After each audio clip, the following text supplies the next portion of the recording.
Good evening, good evening, good evening. Welcome back. We were just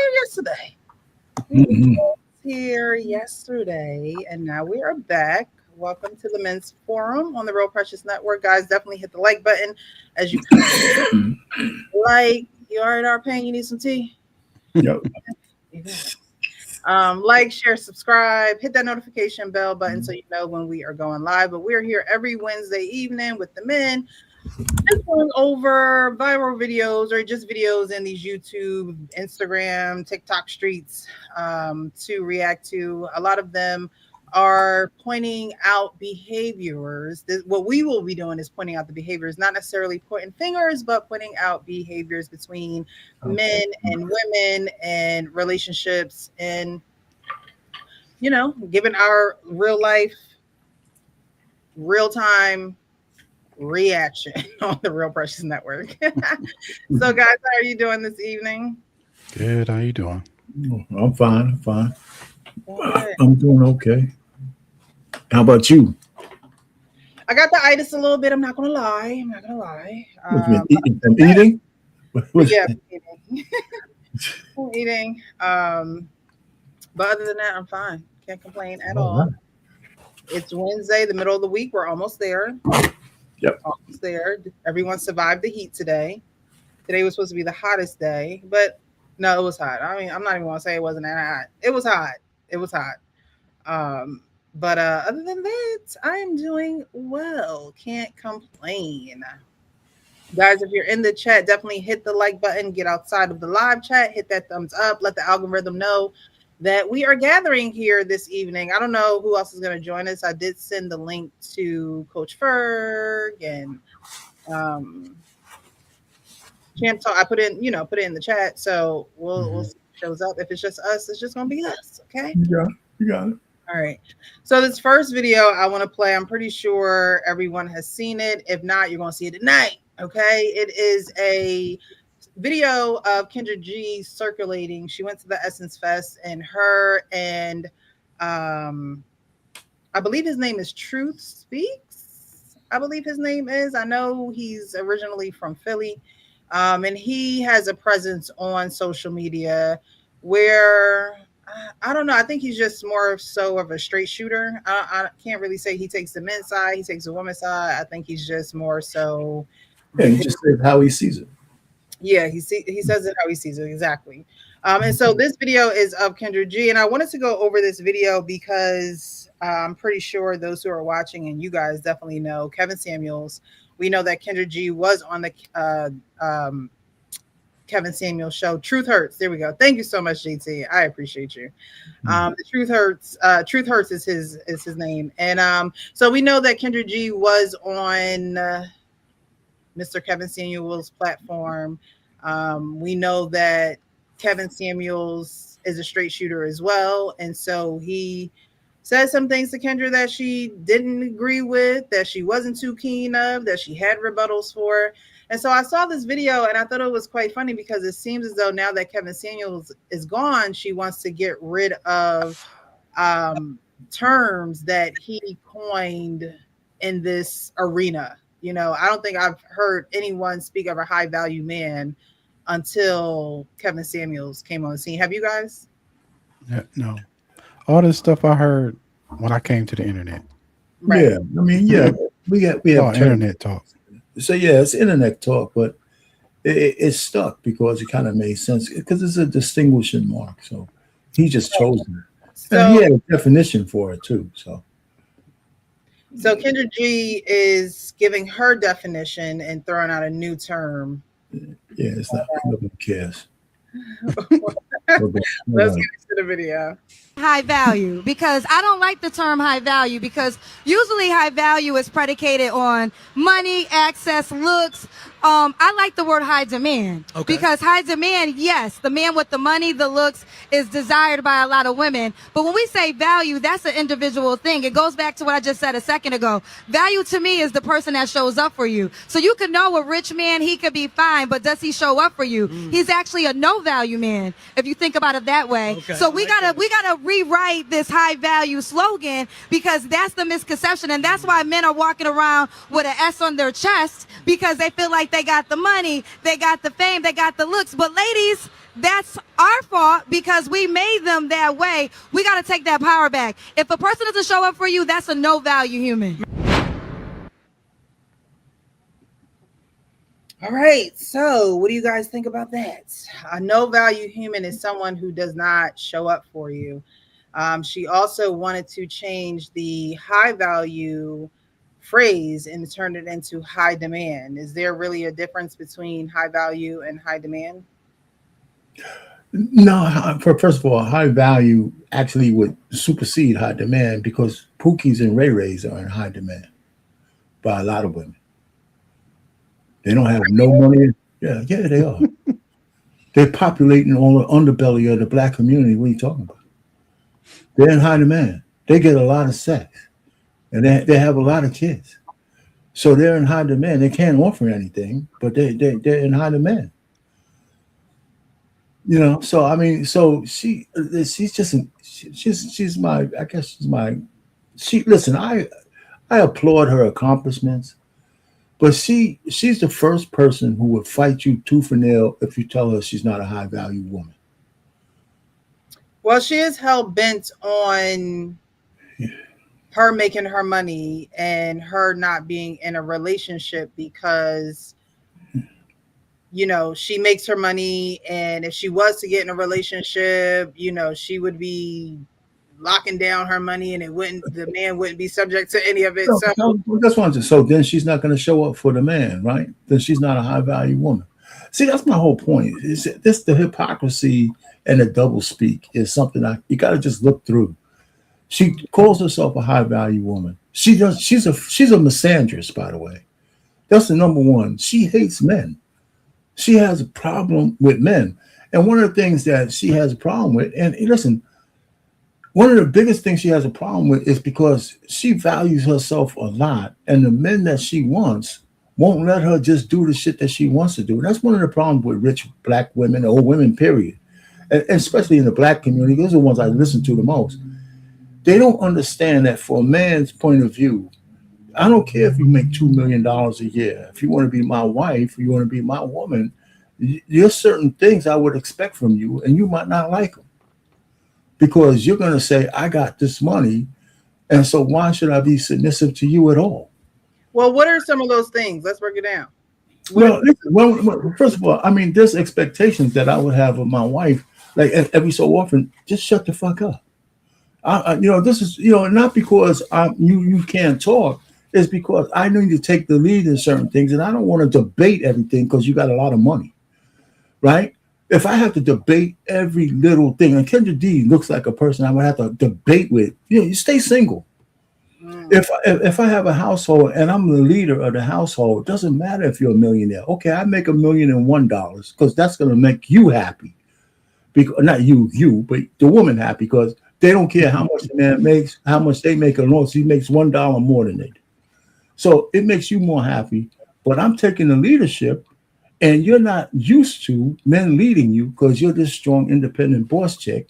And some of those things mean, and I sound real, it's a hyperbole when I say shut the F up. But the point really is, you can't have two leaders in a household, right? So you're going to have that one leader. That means you got to acquiesce to your man. You either trust him to do the right things or not. Doesn't mean you can't talk, but I'm not going to debate everything, and I'm going to expect certain things from you. I'm going to expect to be able to make love every so often. I'm not going to have to go through like signing an affidavit and say, "Do you give me permission tonight to kiss you on the neck and shit like that?" I'm not going through that. You know what I mean? There's a lot of women. You don't want to have sex? Have you listened to Kendra G? If you listen to her, I think any man told her, "Listen, Kendra, get your ass over here. I want to lay you down." She said, "Wait a minute. Did I give you permission?" Millions? Like what? I'll just say she's just annoying, and there's a reason why she's still single. And she'll say it's because it's her choice. The fact is that there's no quote unquote high demand, high value man who wants to put up with her shit. And that's the thing with she got a problem with that. What's the other chick's name with the baby? She had the IVF. You talking about Ebony K. Williams? Their problem with men in their category is that they have to acquiesce to those men they don't want to. They want to be the free agents they want to be and have a man who's high value, high demand catering to them. That's what they want. And that's not going to happen. Not the way they want it to happen. Then I can't marry down, and men been marrying down for ages. So I mean, she's just annoying. She's just annoying. She made accomplishments. I grant to that, but she's just annoying. Do you think Kendra G? I mean, Kendra G has been in the game for a while. I think that millennials probably see her on, or not millennials, but the newer age kids see her. I think isn't she a millennial? Is she an older millennial? I don't think she's a Gen Xer. I think she's. I don't know how old she is, but she's a good 46. She's a millennial. She's 46. Yeah. She's 46. Kendra If G? she's that old, yeah. So she might be a young Xer, old millennial. But what I'm saying is she had a career in radio journalism, and she's made a name for herself. And then COVID hit. She got on the YouTube, the Instagram, the Facebook. And she went live one night, and then this show, Kendra G Singles, popped off, right? She's accomplished. Yeah, so she's accomplished, and then she's in this arena of social media where entertainment is pretty much paramount. Like, if you're not being entertaining, you're really a lot of times not holding a lot of people's attention. So do you think that sometimes a lot of this stuff is sensationalized, or do you think that it's truly who she is? No, I think it's truly who she is. But it's sensationalized as well. But she understands it's about drawing an audience to her. And her audience is clearly mostly women. But, one of the things I see is by the kind of people who comes on her show. Every so often, she gets a gem. But most of the women who come on her show are like in a different. I got 18 baby daddies, and I want a high value man. She knows a lot about certain things, but her hatred of men skews her vision. Why do you think she hates men? Because I'm listening to her. I listen to her talk. Everything she says is anti-man, period. I mean, just like women think that every man, well, you're a woman. You don't hear it the way I hear it. I think that Kendra G actually does tell women, she does stop them in their tracks and tell them, girl, you got all this going on. What man do you think that you're going to get? No, that's not what I'm saying. No, that's part of it. That's what she's telling those women. But when she talks about in general, like she was talking about, she's on platforms and yeah. Listen, it always comes back to that men are not the prize. We're the prize. We're all, who talks like that? If I was at her level, listen. Maybe some people can't hear it, and I grant you that you don't hear it. Just like women call men misogynists all the time, I can tell when a woman has misandry or not. And every word that she says has a taint of downing men from with her misrepresentation of who we are. If a man feels he's high value, who is she to tell him he's not? Yeah, because who is she to tell him he's not? She went under a post under Truth Hurts post on Instagram, and she typed this long ass message about how um he should be thankful that he was on the panel with her, and like, come on. Like, first of all, I don't think they should be having that conversation on the Essence stage. Probably First not. of all, Well, it's all right. We'd have to have those conversations. not Essence That's- But isn't what you mean by that? Essence isn't a place where you have those kind of conversations. Okay. That's not Essence Festival is about black excellence. It's not about putting black people against one another. And that's exactly what they did on that stage. And yeah, our pain is right. Like, if you look at some of her videos, like, she will let the women get away with stuff, but then when a guy comes on, she goes in. Like, she'll be like, well, why do you expect to get a woman? Or it's just, you could see the differences she plays when it comes to men and women. And I can say all that. Wait, I'm sorry. Go ahead. I'm sorry. Go ahead. And so when her videos actually crack me up, because sometimes sometimes you get a guy to come up there and he will challenge her, and she don't like that on her show. Not And at all. she'll start going off, she'll be like, well, you call my show, and just ranting and raving about stuff that don't even make sense. One of the things about her that a lot of people don't realize, a lot of the views that she gets is because so many people react to her videos. I was just about to say that, like, her million subscribers don't match her views. Yeah, so one of the things that she doesn't appreciate, that at one point she was really mad that people were like snipping that. Then she started to realize that this is an average. So what? Say that again. You cut out. She was really. Oh, I'm sorry. She was really mad that people were, reacting to a lot of her videos, because people were making their own things based on her videos, but she couldn't copyright them. Then she started to realize, if I don't know if I'm still breaking up. Then she started to realize that, hey, this is advertisement. Part of her success is that everybody reacts it, not just for her, but for some of those people that come on there. It's like ridiculous. Yeah. And she absolutely treats the women callers differently than the men. Now, in and itself, that's not I can see that. But she's a misandrist. When you look at she's a misandrist. her video, like, she didn't understand how social media works, right? When she first came on. So, like, when people are clipping her Instagram and her YouTube clips, she's actually gaining more followers and views from that content. So she was actually, she was getting people's channels. So, like, she was copyrighting people's channel. She was sending them a strike. People who were reviewing her channel, she was striking their content. She actually tried to sue a content creator, and he actually won. And she had to pay him.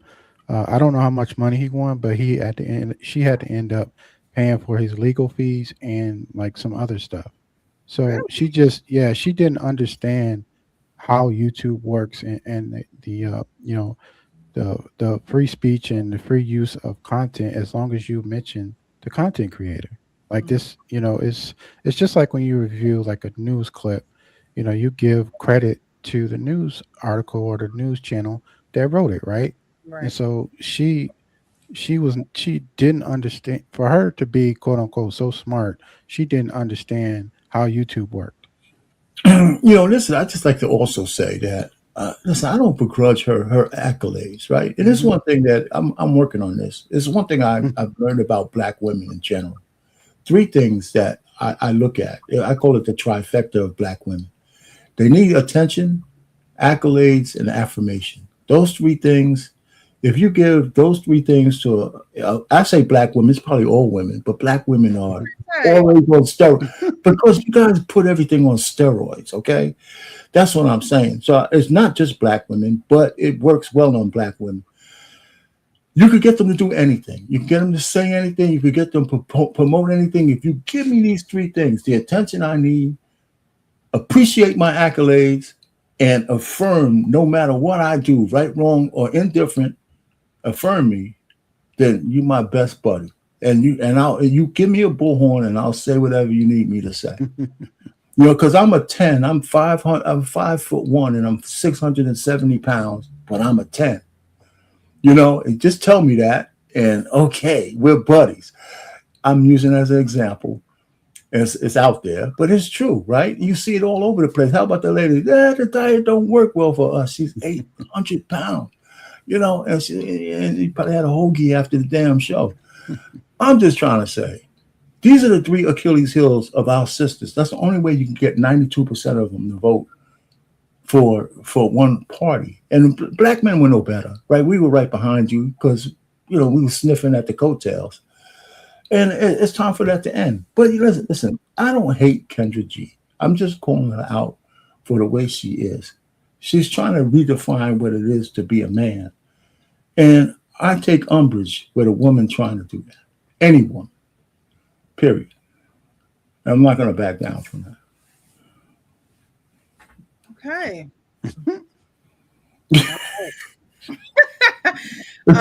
No, Kendra G, she does hold herself to this higher standard.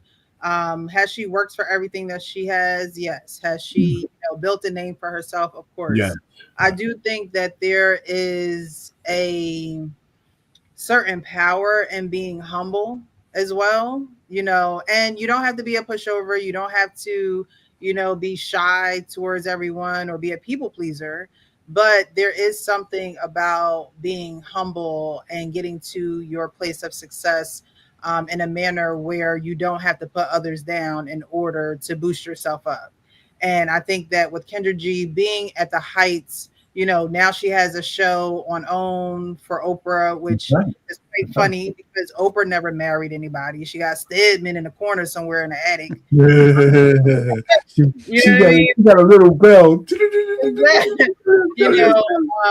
And I'm not saying, I'm not hating on Kendra G. Get your money, boo-boo.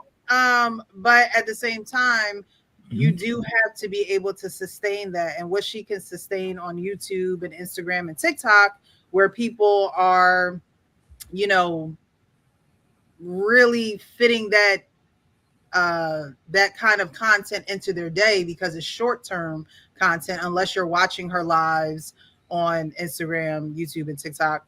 That's something that you have to sustain. Like, when you sign those deals and you write those contracts, it's okay. What's the viewership going to be like? How long are we going to be on for? How long is this contract for? Is this just a pilot and we'll see how it goes? And we give you about 4 or 5, episodes to see what kind of traffic comes through here. And so, I wish her the best, but at the same time, I wish she was just a little bit more humble because sometimes you're right. She do jump down, a guy's throat when he's on the show. And it's like, wait, hold on. Like sometimes, I'll be in the comments like, Kendra, did you even hear what they said? Like so sometimes you could be so high on that horse that you're not even hearing things correctly and you're not, comprehending them correctly. And so that's my only thing with Kendra G, soar to the top as mountain you can and get your money and, spread love. But at the end of the day, don't try to bring people down, especially men, because she do it to some women too. It's not just men. But I think that there's a different Kendra G when she's being interviewed versus a Kendra G that you see when she's interviewing others that are on her show looking for love. I think those can be 2 different Kendra G's, and she'll say, I'm gonna pop my shit, I'm gonna pop my cool. But at the end of the day, does it really need to be popped? I think that when people work hard and they do for themselves, it speaks for itself. You don't necessarily have to always throw it in people's faces. We see it, Kendra. He's on the radio. We heard you. We're gonna sick Tasha K on her ass. Yeah. And I think I saw a clip of Tasha K actually going in on Kendra G. I didn't get the full scoop of it. But there is something on Instagram that I saw where Kendra G was talking about, Tasha K was talking about Kendra G, but that's what Tasha K do too. So I don't know how true the things she was saying was, and Yeah, we know she got sued. She's still in to get Cardi B her money. yeah, I don't know. She must have some type of force field around her because it's like, Tasha, keep talking about these folks, girl, and she not only talks about them, she has receipts from people who are pillow talking and Right. getting paid to reveal these secrets about these people. And so, as much as she's paying people, she got to pay Cardi B that money. Okay. Oh yeah.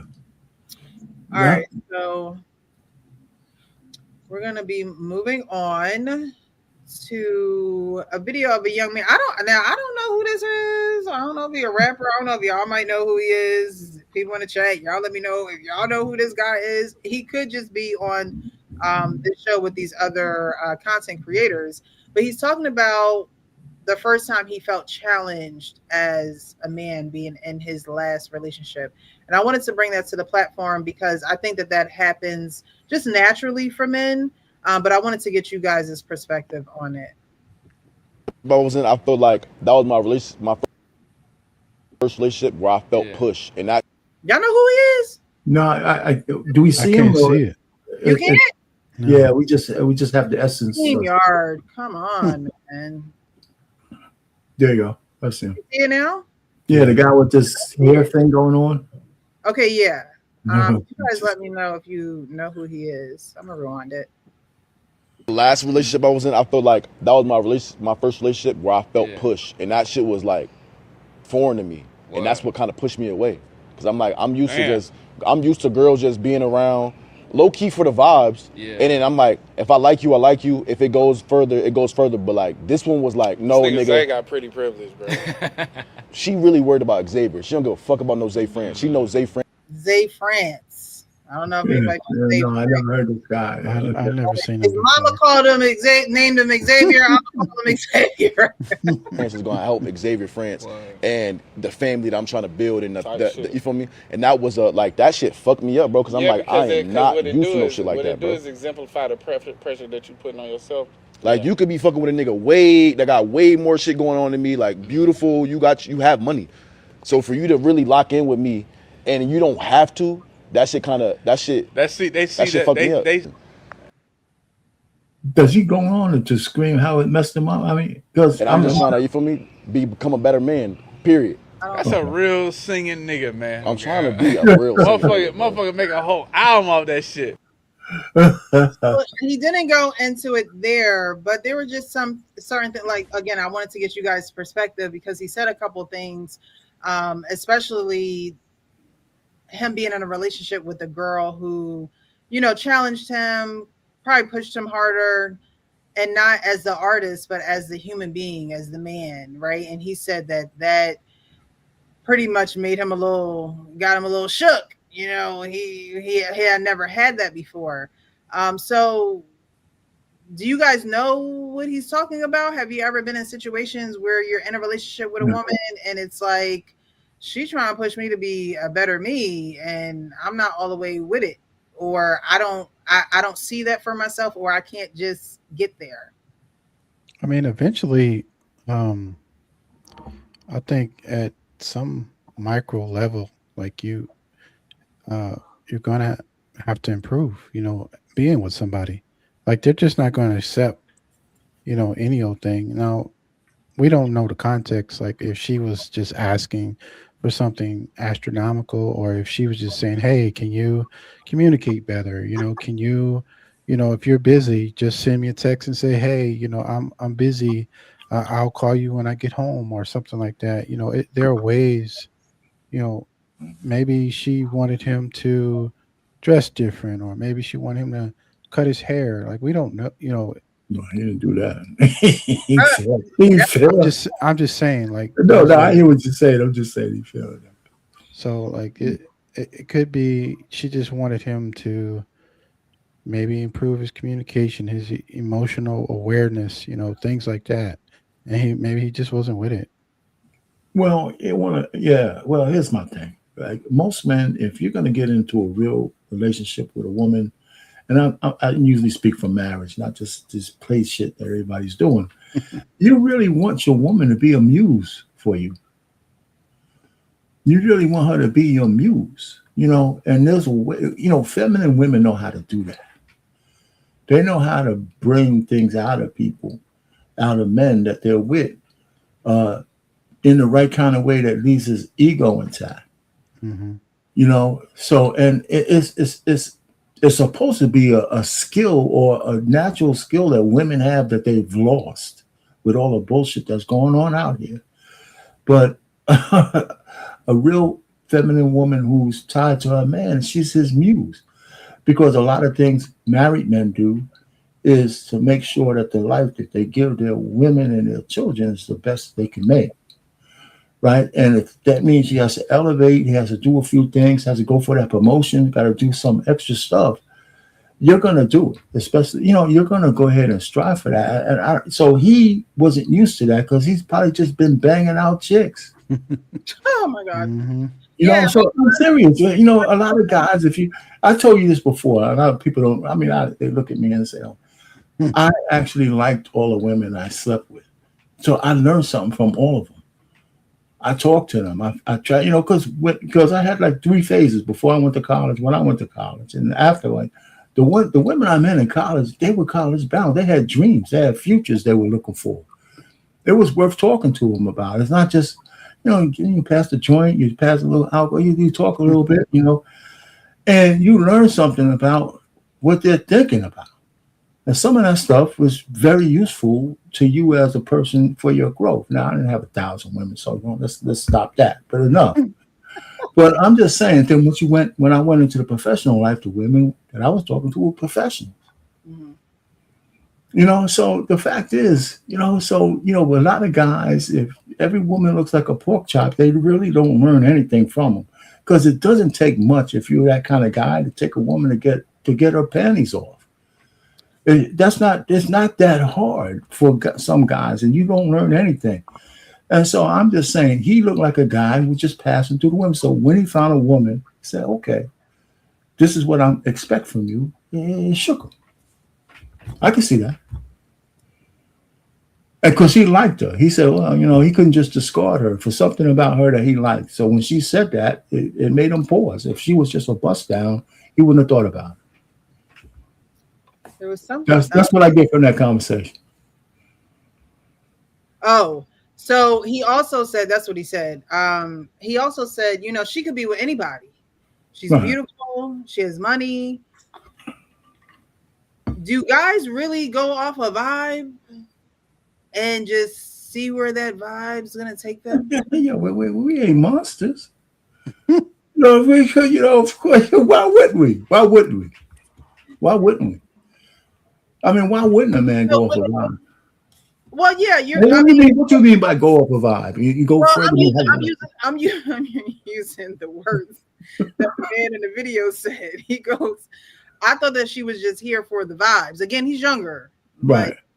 So the vibe part is just I'm not looking for anything serious. It's just we're just hanging out, and if it goes to a certain place, it does. If it doesn't, it doesn't. But she might have been there for the vibe. She might have still been there for the vibe, but she might have saw something in here that she thought might have been worth more. Right, but I'm not asking about her. I'm asking about him. Well, he was not him. Okay, my point is that most of his women, he was only there with women for a vibe. Right, and they allowed it. Right. Women always allow men to be, it's something that women do. Yes. That's why you're all bitter, because too many of y'all be with men for the vibe. Right? That's why there's a lot of bitter women out there, because they don't have, they talk all this standard bullshit, but the guys that they want, they be with them for the vibe. And when it don't work out, they come on TikTok and story time 1, 2, 3, and 4. Right. But now you have a woman that is saying, I'm not accepting that. And, either get it together or I'm out, and now a lot of times that woman is looked at, oh, she the strict one, or she the one who has boundaries. And however, this could have been the woman that could have truly helped this man, because not only did she like him, she was willing to tell him the truth Right. about himself and be that mirror. But a Right. lot of men aren't. I don't think that they're willing to look at the mirror when they're just trying to catch a vibe. When they're just trying to catch a vibe, you're not trying to look in the mirror.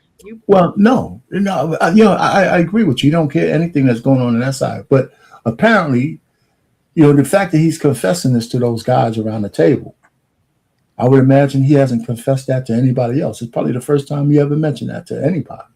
It's that he's being honest with those guys around the table. I thought she was just another bust down until she checked me about something. And it shook me because she was right. Right? Because whatever she said to him, she was right. And it made him reflect. And then I think somewhere in there he said he felt like he's a better man now. He took that in. I think he even said that. Because nobody ever talked to him like that way. Yeah. Right. And Because that's what I'm saying. A lot of men don't have women that are going to talk to them in a certain way that you're actually going to speak life to them and not trying to have life with them as far as, having a baby, being a single mom. Like there are women who are out there who who want to work with you or who are interested in you and they see more in you than you see in you. Could be. I'm not talking about like the show that we did where the guy was already in his 60s and she's like, but I want more. He already is who he is. Yeah. You have to accept him at that stage.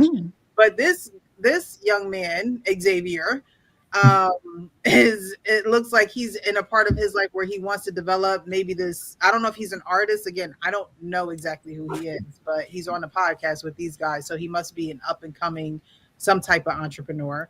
And that girl probably, because we're sent here to help y'all, and a lot of times when the help is right there, you still want to go party. You want to check out the vibes. You want to and yes, there are women who will do that. There are plenty, like we said last show, there's a man for every woman. Whatever, it's a party pack. Whatever is your comfort, whatever you want to do, there's somebody out there for you. But a lot of times I think that men do miss out on the good woman because they'd rather be with the woman that's going for the vibe. They'd rather be with the woman that doesn't really require much out of them. They're low maintenance. They're low effort. And like you said, Arpain, we like attention. Do y'all just? I'm just a girl. No, that's true. But I don't know if most men. Listen, I you might be right. A lot of guys. It depends on what phase of life they're in, right? If they're just having fun, of course they're going to look at all women like pork chops, juicy ones, juicy pork chop. But if he's transitioning to where he's looking for somebody serious, he'll be more intentional. And you just got to catch the man at the right time, just like you got to catch the woman at the right time. Yeah. You know what I'm saying? So that's what that is. So I don't think he was really that intentional with her until she checked him that, hey, listen, if we're going to be together, I need a little bit more something out of you, and that's fair. I think, she was, because I assume they're already having sex. So he thinks he's on easy street. And then so at one point they're probably talking or something. And she said, hey, yo, well, I need to. On Easy Street when y'all get the cooch. Is that what it is? Like, I'm in there. I'm good. I can relax. Is that what it is? Is that what it is? You don't need me to answer that shit. You don't need me to answer that. Listen, man. That's what the whole thing about post-nut clarity is. Right? The ladies in the back, Shirelles made a song about it. Will you still love me tomorrow? Right? Tonight, I can see the loving in your eyes. But will you still love me tomorrow? That's about him getting his shit off. And she charged him up. We could have sex tonight, but are you going to still come back tomorrow? That's what most women have to get over that hurdle with a man. That's why they that's why they're busting down Tyrone. But the guy they really like, they want to put him on some kind of cruise for 8 months before they give it to him.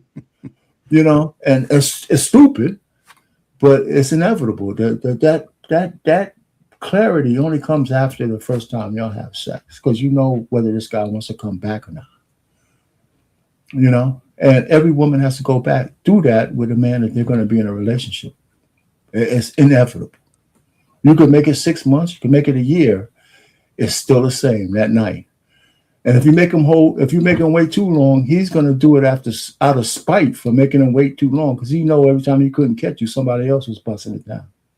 Oh, y'all be worried about men too much. Y'all just be worried about that. No. If I'm paying $1,000 for the pleasure, and the other guy just walking up to the door and knocking on and just coming in and looking at you funny, and then all of a sudden you're knocking boots, I'm gonna take that person. We're gonna get there. Hold that thought. Thank you for joining us, JT and Coach Ferg. How you guys doing? What's up, guys? Hey, what's happening? These guys are going to straighten me out. So, what's happening, everybody? Welcome. We're going over this video of a young man who is pretty much expressing how he had a woman who challenged him, pushed him, and I don't think he was quite ready at that moment. You guys, if you're just tuning in, hit the like button, chill, get you some popcorn, a drink, whatever you do, and relax. The last relationship I was in, I felt like that was my first relationship where I felt pushed, and that shit was like foreign to me, and that's what kind of pushed me away, because I'm used to girls just being around. Low key for the vibes, and then I'm like, if I like you, I like you. If it goes further, it goes further. But like this one was like, no, nigga. Zay got pretty privileged, bro. She really worried about Xavier. She don't give a fuck about no Zay France. She knows Zay France is gonna help Xavier France and the family that I'm trying to build, and the you feel me? And that was like that shit fucked me up, bro. Because I'm like, I am not used to no shit like that. What it does exemplify the pressure that you putting on yourself. Like you could be fucking with a nigga that got way more shit going on than me. Like beautiful, you have money. So for you to really lock in with me, and you don't have to, that shit fucked me up. And I'm just trying to, you feel me, become a better man. Period. That's a real singing nigga, man. I'm trying to be a real motherfucker make a whole album off that shit. So you guys see what's going on. What are your thoughts towards Xavier? So because y'all took too long. Why is it just that the first time that he got pushed was with this girl? Like, where was your village? Like, you know what I mean? Like, why isn't that already inside of you? But go ahead, y'all. He was still straddling the little boy phase, and he met a woman that really, you know, expecting him to be who he said he was. He's used to girls just being around him and don't say nothing. Them slow ass type of girls, you know, almost light skinned, almost light skinned girls. The dudes be going crazy. They the one just be around. Yeah, ain't really saying nothing. But he met a woman because he said he felt uncomfortable the fact that she was pressing. What does a woman go press you to do? Your woman shouldn't be able. She can say what the hell she want, but hell, shut your ass up and what you want. You want to. I don't know. I just don't understand a lot of these guys, right? I guess it's a different time, maybe. But I'm glad my son listened to me. Because as a man, you're going on 30, 40, shit, you should be striving. I think our parents said intentional about something. You know, after work, it's different. We can chill, parlay, you know what I'm saying? But you only come around. If I'm with my guys, you got one day to come around. That's like on your way somewhere else. You got some chicken, bring me some chicken, but you're not going to kick it with me like that. But so it's just hard to understand where guys are. Some guys are growing up on YouTube. Ooh. And they realize, some women are real serious about being an adult, and some dudes ain't ready for it. And when she expects you to stand up as a man, some dudes, instead of just looking at it, because he kept saying feelings. That's why I hate feelings. You just got to be, at some point in your life, you got to look at yourself and say, when I appear to a woman, this is who I'm going to be, the best I'm going to be. It may not be what she's expecting at that time, but I'm not going to waste a lot of time. That's something that I think I did good in my life. I didn't need to be around you 3 months to realize you didn't like me. I call you 2 days in a row. I call you don't like me, but you call me on Friday because you're hungry. I got good live stored. I already ate, baby. I ain't going out. So I don't know. Some guys just ask for it, because those women are not hard to spot. But if a woman is pushing you, well, if you're in a relationship, you say you're in a relationship, you just sitting around with your woman. What y'all looking at? YouTube videos, TikTok videos after work all day? That to me is not exciting. It's You know what I'm not. saying? Doing that. No, I'm just saying she's pushing him. So what is it that he's not doing? Because he never said what he's not doing. And what is it that he's striving for outside of her? I don't know, but it could be a little bit of an insecurity too, because like Arpain said, maybe he's never expressed this before, right? And he is now with the guys, right? They're sitting That's around his fault, yeah. having this conversation. But I always think that when you have to throw in someone else into the situation, and this situation consists of me and you have, well, she could be with anybody. She's beautiful. She has money. There is some type of you don't feel like you him. You don't. I was just about to say that him. Like you him, right? Because if we're in this together, nobody else should even matter. I wouldn't even want to see you with anybody else. I want to see you with me, and that's why you with me. And so you know what I mean. So I think that whenever a man throws in another man, or you probably with somebody else, or I don't know what your situation is, it's like you talking about me, yeah. Yeah, man, he didn't say it from that standpoint, but you have a point there. But I think she surprised him because I think he was just going along with the flow, and she shocked him into saying this could be more than that, and he wasn't ready for it. So is he a singer? Yeah, I think so. I think he ain't trying to be no relationship. If he's an artist, what are you talking about? I think he was just looking at another path. He said, listen, for her to care about me that much when she could just discard me and have somebody else. I think that's what the point he's coming from. But that sucks. Yeah. That's what I was thinking. You gotta hold on to the woman who actually likes you. I agree with you. Yeah, he was missing. He was missing it. It's not like she's just there to go with the flow. She likes you. She likes you enough to tell you the truth. She likes you enough to even work through your issues with. World Class said a woman raised him. He was raised by, he's part of the first generation of men who's probably raised by just purely women. Mom and them. They said 80s baby. They said the cracker generation. The other part of that is slow kids. Yeah. Yeah. To even use the word like vibe when you're describing your relationship is crazy. And so he's a I guess during that time he probably was an aspiring artist.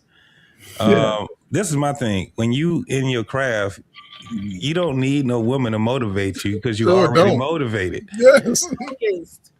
You know what I'm saying? So that don't make any sense, because one of the things about especially artists, that's one of their biggest problems in their relationship is being able to juggle their relationship, their career, and especially if they're out here really trying to get it. What you talking about? She motivating you and all. That means he wasn't doing nothing when he was supposed to be singing and in that studio. He's supposed to be writing songs, JT. Right. You know what I'm saying? He at the dang old mall with her, hanging with her and her friends. She's like, don't you got something to do? Why are you here? Why are you He's here? supposed to be writing that love song. What about that last verse? He's not focusing the energy correctly. You got a whole album. You got 4 songs to write. Nigga, we got to finish this out. I don't want to just hear you singing this in the bedroom. I want you to be in that studio. Put it on wax. There you go. There you go. Get your money, man. You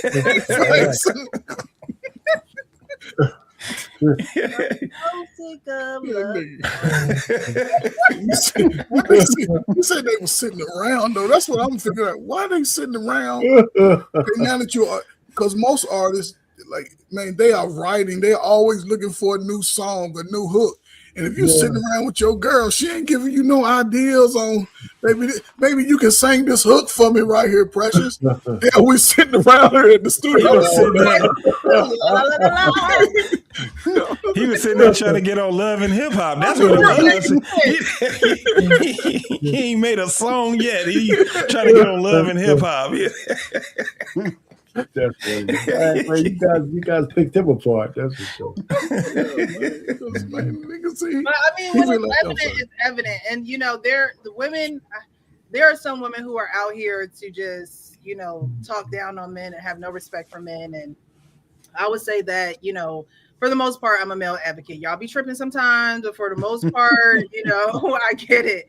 But there are women out here that's like, I like you. I see that you have a dream, or I see that you have inspirations. And so I do want to help. But sometimes as women, and being the helpers that we are, we have to understand that everybody's not ready to receive that help. Like every man is not ready to receive the thoughts and the visions that you have as a woman. And it's not because you're trying to lead a relationship, but it's because I believe that God gives women vision too and intuition too for that right man. And that's how she becomes his helpmate. A lot of men will say, I couldn't do this without my wife. She is the backbone, or the, you know, the brains behind the operation, or whatever the case may be, because that man was able to receive her help. And in turn, that helped the whole situation flourish. Yeah, So, but even with that, there's some form of momentum that he has, right? You know what I'm saying? So yeah, it definitely, you will hear a lot of men saying that, because again, R-Pain said it. I believe he said your wife should be your muse, right? It should be your inspiration. You know what I'm saying? Even look, on all aspects, especially when we're arguing. Thanks. That's when the best love songs come out. You know what I'm saying? You know what I'm saying? That's when you can tell the best stories. Yeah. You know what I'm saying? Somebody, it was K Michelle. She was dating R. Kelly, and she said they was arguing, and one of her songs came out of that. He was like, he started to sing while arguing with her. Made a song out of it. That's probably where that closet song came from. Shit started, You know, he says the best inspiration for music comes from pain. It comes from being down. You know what I mean? That's what it comes from. And then don't go to church and get some soul child. You really be on. But that's it though. I think he missed the mark in what she was trying to do. She just wanted to be around him, right? And instead of him leading that situation, he just sort of just fell into what she wanted to do, just sit around, because I just want to chill. That means she want to be around you. Well, let me show you how I'm moving. That's an opportunity. And I think when he said he had to look at himself, he realized he hadn't grown up. I think he realized, like, damn, man, I'm still trying to play these little boy games. And sometimes that's good, because now that he's speaking about it, the catch now is, what is he going to do going forward with the next woman? How's he going to lead her? You know what I'm saying? Because you're an artist. Most artists have females that want to be around them. Yeah, but it's part of the story. But if she gonna be his woman, damn right, some of these songs, you know, I mean, put them to work. Nah, that next female and all of that stuff, next person, we already know, man. That's like hitting the lottery. To get that combination all over again. Yeah. It's kind of like, you know what I'm saying, if he had that first high, you ain't getting that again. That's over. You can learn that. All you gotta do is just listen. That ain't happening no more. That ship has sailed. It's over. It's over. You can get the next best thing, but yeah, when you ain't no 3 strikes. Yeah, she put that milkshake right in front of him, and he flipped it over.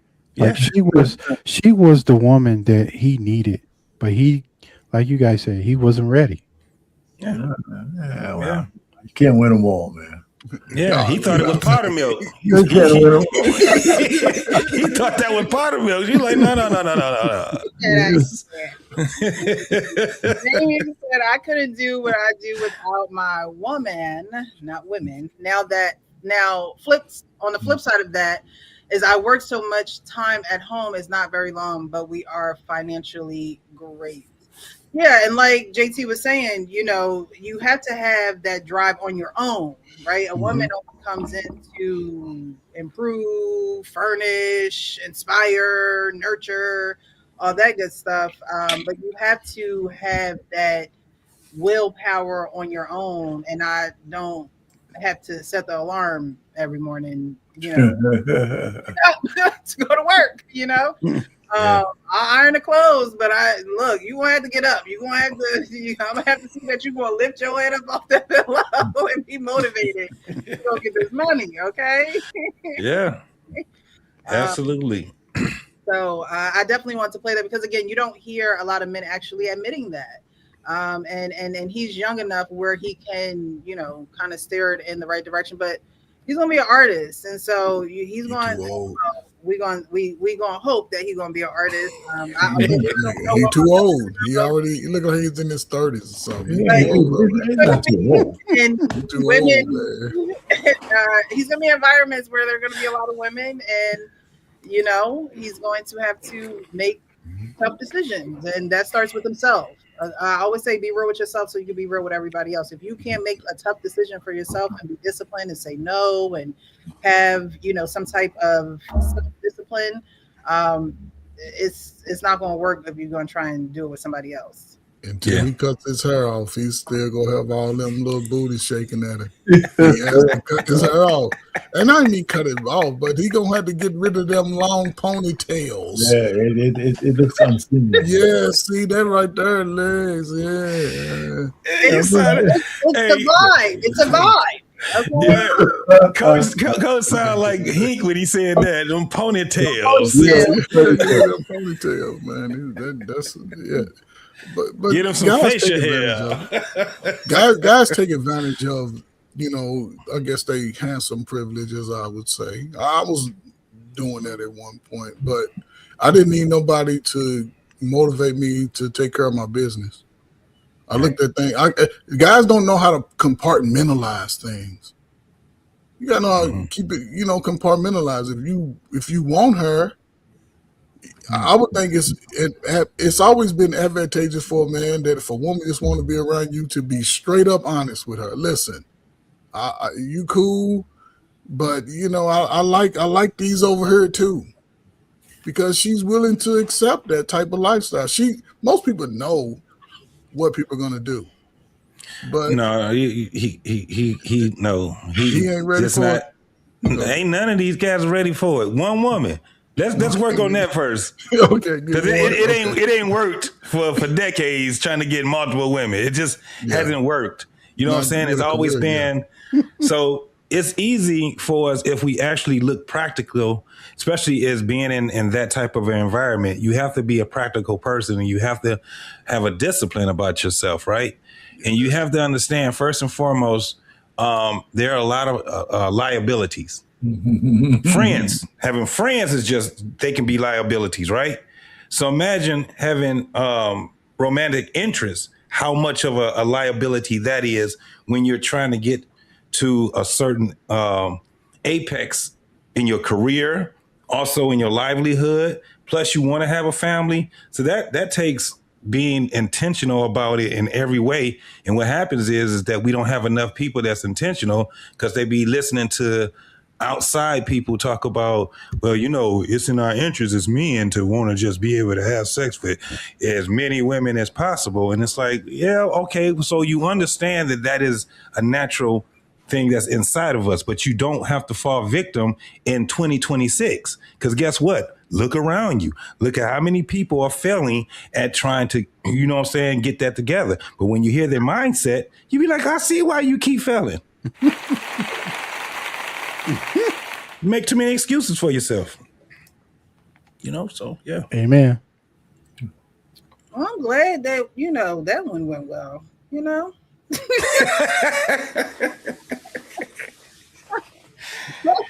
Yeah, I think it's just the old man in me. Right. That's all. Arcane is going to fight for the man to the death of him. And if he ain't got nothing good to say, he's not going to say nothing at all. I know that's right. Look, you know, I know what that's like being on these channels. Okay, let me just hush. All right. So we going this LeVar.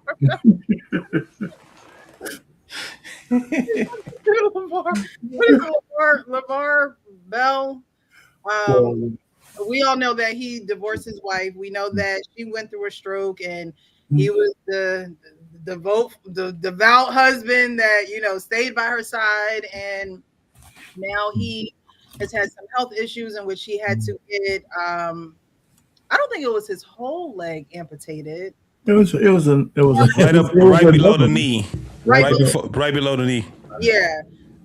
And you know, he has a prosthetic, and now his wife has divorced him and she is going her own way. Now, this is a video of one of his sons speaking about the situation and pretty much saying it's not all what it looks like on the internet, and the narrative of he just left when or she just left when these things happen to him is not necessarily true. There's been an uproar about the situation. I'm going to touch on it briefly. First and foremost, I want to say I love both my parents, but the situation that is put before y'all is not how it went down. I'm not about to get into all the details, but long story short, my mom didn't want to leave. She was quote unquote damn near forced to leave. I helped her leave. I'm glad she left. She's in a great spot. Shout out to Dip. Put her up nice. So she's good. My pops is good. They obviously don't fuck with each other, but I fuck with them both. And she was not wrong at all. She did not leave him because he lost his foot. That's a myth that was put out there. What else have I seen? I don't know. But my dad did a great job raising us. My mom did a great job raising us. They didn't work out, and it is what it is, man. They're both doing well, and I love them both. We can move on now, unless you want to say something. Well said, Duke. Well, forced out. When I first heard it, forced out, and the way that he was speaking about it, and I don't know these folks, I don't know what's going on. I'm not a fly on, and they were in the living room. But from the way that he made it sound to me, that there was some type of violence involved. And that's just my opinion. I know y'all looking at me like, girl, what? Because of the words that he used. When you say who? Described just now, Mellow Ball? Yeah. Okay. Yeah. Saying that, you know, his mom didn't want to leave. She was forced out. Now, cheating, I don't know if that forces someone out. However, domestic violence, in my opinion, would force someone out. Now, we know that a lot of people don't necessarily always leave, but if you that old and you allowing somebody to just beat on you, then, you know, you really need to see the lady. But that's my opinion. That's my opinion. But what do you guys think? Yeah, well, I mean, before you leave that, I mean, what triggered for you to think that he was beating on his wife? It don't necessarily mean that he was beating on her. It sounds like there was some type of physical violence interaction between the two. Look, Arcane, look at you. Well, first of all, she can't hurt him. So I'm just saying, when we talk domestic violence, it's usually a man against a woman, right? No, see, you're not talking to one of them. But a domestic. No, I just wanted to clarify. I hear you. So it was a back and forth between the both of them, and she figured that she couldn't stay there anymore. Like she couldn't be with him anymore. Again, I could be wrong. I could be totally wrong. It could be verbal. It could be verbal. But in her situation, she had just had a stroke. So she was a while ago, though, pretty much paralyzed, and he was sort of rehabilitating her, but he wasn't rehabilitating her with his soft, kind, "I love you, dearest" type of voice. Which is why I think that was a few years ago. but still a stroke lasts forever. You never really recover for 100%. Well, okay. So you think he was continuing to try to? I think we learned of him being a brash, confident, cocky father. That's true. He's always spoken that way. He's even said it several times. This is who I am. And again, I can see why with the feminist mindset, if they showed him one time in the pool telling her she got to get up. Ain't no sitting down. Ain't no, and he didn't have a foot. Yeah. He lost his foot. Mm-hmm. And he's so I can see where, mister, when you're talking to your rehabilitation, you know, the experts come over. My husband made me walk, and I can see a whole lot of nuances in it. No, I'm serious. Because that's the play, though. Because, okay, again, I don't think that he's so erroneous in his wife that he's been married to all of these years that he's taken care of. He's taken care of her. He's put her up in that. He was the breadwinner. She was a stay-at-home mom, right? The fact that he did all that, put his sons in a position to where they never have to work again in their life. Ever. And now she has a major issue. Instead of leaving her and whatever issue had, he stayed there. So to me, I would, if he was abusing her, the media, ESPN, ESWN would know that he was doing it in any kind of way. Which means in any kind of way. I believe she was an equal participant. Again, if he was just doing it alone, it would be all over the place, right? But if she's an equal participant, she's not going to. They're not going to reveal that. It's always make the man look bad. Mm-hmm. But that's just mine. So it's 30 years of the marriage. Mm-hmm. Everybody grown, and nobody is hurting for any type of money. Right. And they probably just don't like each other no more. That's what it just seemed like. It just seemed like they don't like each other no more. So I kind of slightly, because I spoke on this a couple of times before, but I thought about it. I've heard other people speak on it. And this is my thing. All right, it's over with now. The kids are all grown. We did our job. The family is there. We may eventually, because we still got, Thanksgivings or whatever else they celebrate, birthdays coming, all these different things. We've been living with each other for the past, it could have been 3 years. Somebody said something that they couldn't come back from. However, we're in our 60s. People been talking about getting some new Johnson and him trying to get new women and all that. It ain't going to work for neither one of them if they do it that way. Now, can a person find love again? Yeah. You know what I'm saying? But it's not going to be the same thing that you had, right? That's what I was just saying about the other thing. But when you just look at it practically, you be like, "What is all right?"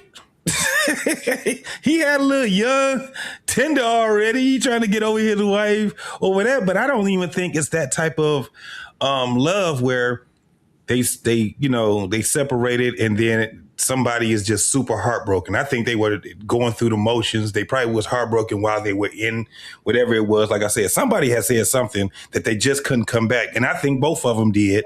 I think, like what you're saying, Precious, I think it was more of a mutual thing than anything else when it came down to it. And the straw, what they say, the straw that broke the camel's back was that night that her son and his family or friends had helped her get up out that house because they were sitting there going through whatever the hell they was going through. And they don't want to come back. However, life ain't the same. All right, so he got a big ass target on his back. What he gonna do? Mess around with these little 20-some-year-old girls? He gonna fuck around and be just like his friend Shannon Sharp. They gonna put a case on your ass if you keep messing around with them little girls. Okay, so wait a minute. So his son just said that she didn't want to leave. So right, he did say that, didn't he? Yeah. Right. Yeah. So, but I mean, that doesn't negate what you're saying there, JT. Me and my son would have had and I guarantee me and him would have had we definitely would have had a back and forth. Well, what I'm saying is, just real quick, I think most of what you said is probably true. More like, they just grew apart now that the kids are grown, they're out doing their own thing. But so that's my thing. I don't know if there was any other. He's abrasive. I could give you that. No matter what, I don't think that shit in public is probably the same way in private. He's probably kind of abrasive. But yeah, he said she wanted to stay, but it probably was better that she left.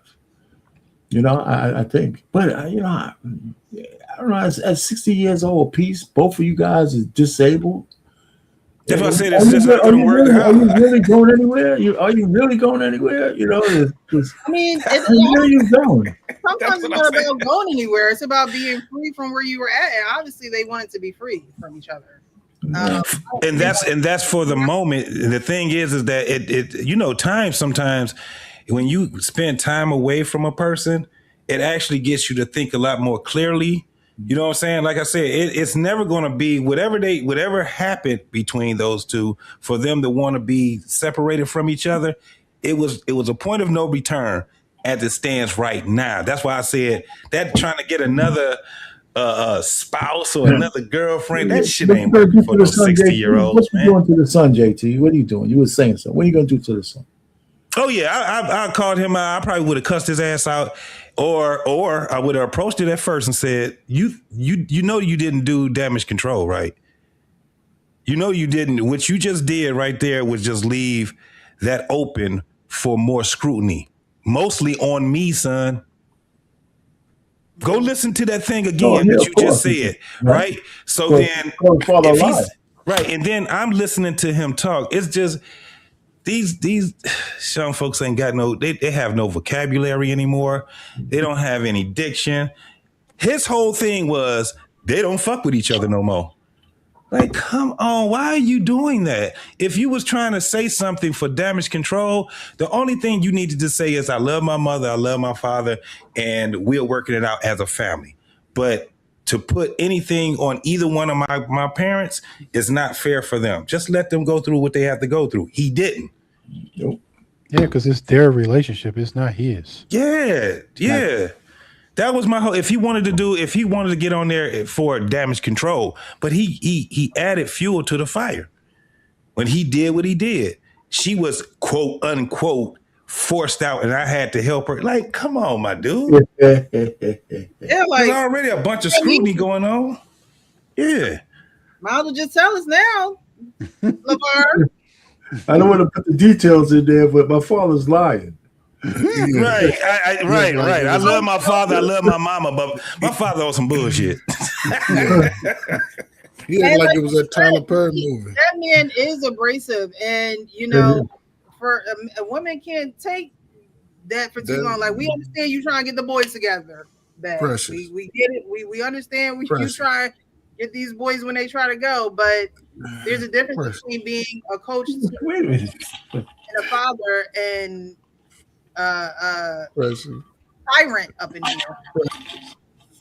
I ain't got no foot. You can't use your whole right side. We need you to jam up and lean on each other. Hey, we 30. Listen, we 30 years in. We take your ass to the other. Matter of fact, I'm gonna go to the guest room. You stay in this room, man. I was just about to say that. Anyway. We got 7 bedrooms in this house. You snore any damn way. That's all I'm saying. That man is abrasive. We got 3 kitchens in jumping on the abrasive word. I'm sorry, I said it.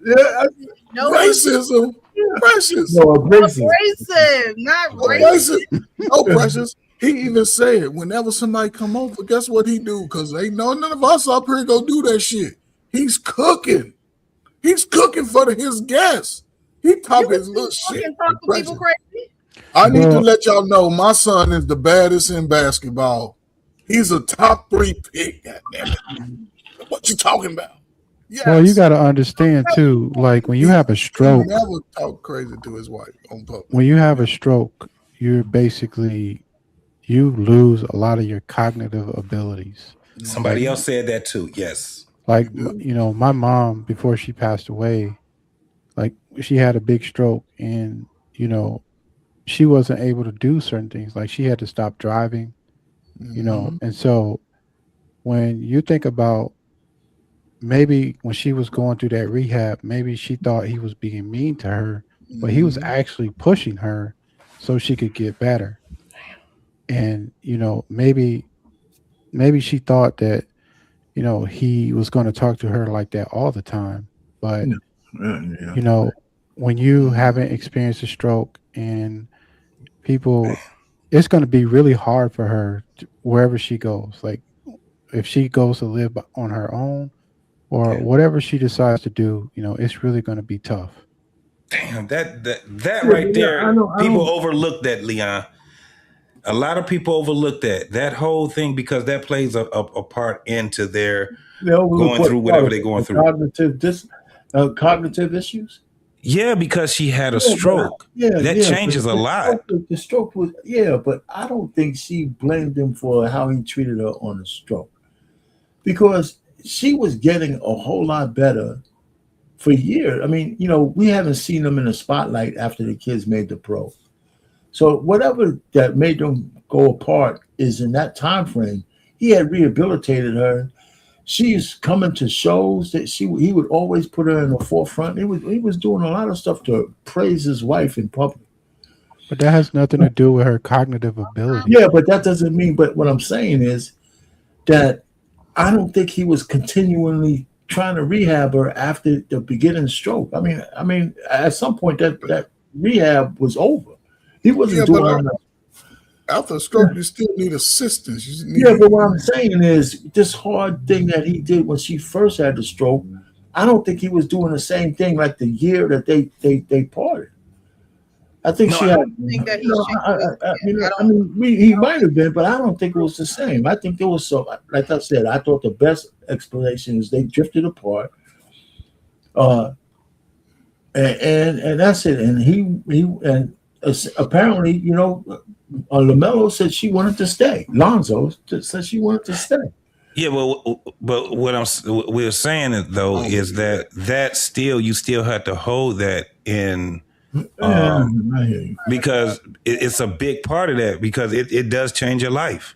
I had a friend that was, matter of fact, we worked together, and he was a rapper, right? And after his stroke, I asked him, was he still going to go in the studio or whatever? And he said, I want to. He said, but I can't even remember any of the stuff that I wrote. He said, even when I look at how I wrote down and I listen to myself, he's like, it's over with. He's like, I think that part. You and Leon say this, so I got a stroke. My half of my brain cells are going, like cognitive issues. So you know what? I want to be on my own. It gotta be so bad that, again, when you use the words forced out, we don't know what exactly that means. Yeah. But it had to be bad to the point where now she is going to be on her own in spite of having a stroke, and in spite of possibly having those mental issues. Yeah, but she's not going to be on her own. This is the thing. That man created sons for her, and her sons are not going to let her just be on her own. That's why I said when you actually look at the whole thing, where it's like, and especially if he was like, okay, if she want to go there, then I'm just going to have to let her go there. But I'm telling you, that whole thing still could wear on even the slightest part of her decision making, right? I'm just saying that it's a big possibility, but I'm also looking at that whole thing. There's still a family, and she got sons. Today. So he's not like, and he's not going to just leave that woman on her own. That ain't how that go. Yeah. You know what I'm saying? That's not how that goes.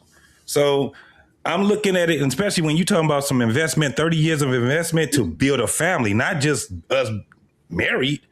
It's one thing that we married and we ain't had no kids, and we didn't, grow these kids up to be the best that they could be and all of that stuff. And no, they did this as husband and wife.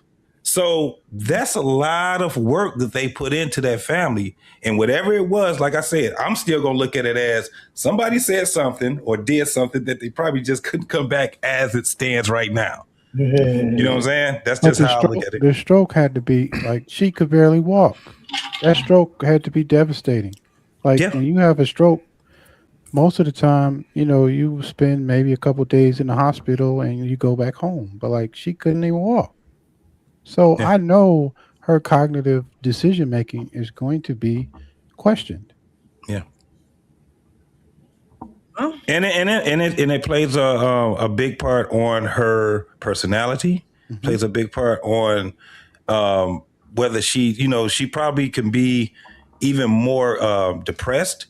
It's a lot that we have to actually just hold in, you know what I'm saying? And in the back of our head where we say, okay, with these other things, because what nobody else talking about that. They talking about them going out and getting another man and all this stuff. It's like, maybe they just want to be free from each other. No, I mean, well, I can see that, her, but he already busting down some. But he did. Well, men are. I think men are always gonna.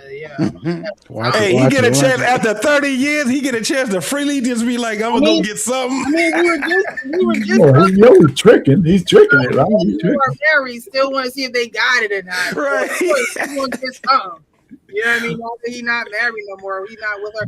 But what if her, you know, the forcing out was her possibly getting worse? Like y'all are talking about this cognitive decision making and things of that nature. What if it got to a place where he was like, and you know, his leg got amputated? What if it was like, I can't even take care of you? Ooh. It's a possibility. It's a possibility, but I can't see him throwing his wife out because she got worse. It doesn't make no sense to me. He was getting around in that kitchen really good, though. I hear it's all possibilities, but no matter how bad her issue is, and maybe it got worse in relapse or but I can't see on the basis of that him kicking her out the house. I don't think he kicked her out the house. That's why I said his son, me and my son would have just, man, it would have got really bad with me and him, because my whole thing was, you just told them I kicked your mama out the house. That's just essentially what he said. You basically told them I kicked your mama out the house. And that's why I was saying that, no, when I really thought about it, I was like, she's not by herself. She has her family that's going to be taking care of them. These are millionaires first and foremost. So ain't none of that shit going down where she going to be out there. And especially her sons now, what she going to try to, it's not going to be easy for her to date nobody and she got them damn sons. Who she going to be dating and them sons ain't going to be like, nah, my partner. You know, look, you ain't my daddy, you ain't her daddy. This ain't no kids. These are grown men. This is a whole different dynamic. He's still a man at the end of the day. So, you know, not. Yeah, he's talking about the mom. She, you know, I don't know. She can't remember what happened to her. She ain't gonna be able to just go out there and freely date nobody. Not with her sons. No. That ain't gonna happen. Frustration if she wasn't willing to do the therapies needed to get better. And hopefully that's not the case because of the they have. But if things got worse or progressed to go in a bad direction, you know, that's just extra care, extra attention, and we don't know he might be where he might have to get his whole leg taken off, or they might have to start, because once they get to chomping on you, you know what I'm saying? It can get bad. Yeah, it can get real bad. Hold on, what do y'all know what happened to his foot? Where he had diabetes. Oh Lord, diabetes. Talking about that. So listen, I hear you. It's a sad situation all the way around. Yeah. You know, his son kind of made it worse. He didn't make it better. But I do agree that I say she's alone, but whatever, she's probably got 24-hour care. Mm-hmm. There's probably somebody in the house with her to make sure she gets everything she needs, wherever she's at. And so that's it. Yeah. You hate to see it because they built something great together. From the ground up. Yeah. Very intentional about it. And now very intentional about separating. And another thing is this, you know, if she didn't want to leave, you know, I would put something on, if that was true what Lonzo said. Because, like you said, the house is big enough. I mean, even if my man, the father, right? Now, listen, okay, you don't want to hang out with me no more. Here's the corner of the house. Here's my corner of the house and shit. We don't have to be there, but let's not make it public that we splitting up, right? And he could have said all of that. That's what I'm saying. Like, so I wouldn't let her go out. Son, man, what his son did was just terrible, man. Because he could have, and she could have been just like, get off my back. You know what I'm saying? And he could have been like, well, forget it. I'm not even about to. You get somebody else to help. You know, it's just certain stuff they be saying. I agree with you. Like she said, I no longer want you to be my physical therapist. Yeah. Tired of hearing your damn voice. You out here. I'm tired of you peg leg bass. You peg leg bass now. Right. I hear that dang old thing hit the floor every time you walking. I don't want none of this. You're the Pirate of the Caribbean, which is, you know what I'm saying? And you tell me what to do. I gotta walk a peg leg pirate. I'm not right. You are horrible. All you need is a parrot. I'm tired of this. I want out.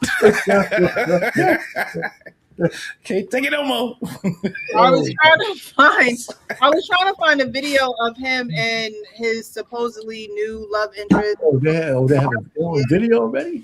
And even the way that he was with her, like, I told you to get a spoon. Why did you get a spoon? You know nah, Precious, you taking it out of context. I seen that video. What it let me know what it was and what it is, because I mean, talk to her like that. It's just a spoon. Like, I guess you done cook some chili and cornbread. Like, let's have a good moment. Get the tea out. But to speak to her like that over a spoon, and then she not moving fast enough, like, sir, you have one foot. Like, I'm sure, just like said, them words was probably flying back and forth, and both of them was like, you know what? It's probably best you stay here, and I because now we got things on each other that we can just keep going back and forth. He probably was like, with your droopy side of your face, like, you know, things can get real. He wasn't doing that. Come on, Rex. Look, that man is, I don't know. He don't think like that. Be friends with him because he don't think like that. You know, he ain't gonna be. That's terrible, Precious. You just put a jacket on that man. I said a spoon. Not a fork. What's wrong with you? You're not moving fast enough. I'm like, it's really hot. They got time. Hey, Precious. I put the link in the back. I got the link back. Did you? Like, help me out. Yeah.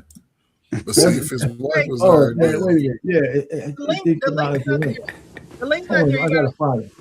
I mean, I thought I had it, but give it a second, guy. Like, they don't need the spoon right away. The chili is hot. Let it cool down. The way they it was like, even who was the white guy there that was just like, I think that was the guy that was interviewing him. The way he was sitting there like, yeah, he's a big YouTuber. What's his name? Is he the same one? No, I don't want to get my people mixed up and then just be wrong. Never mind. Because there is a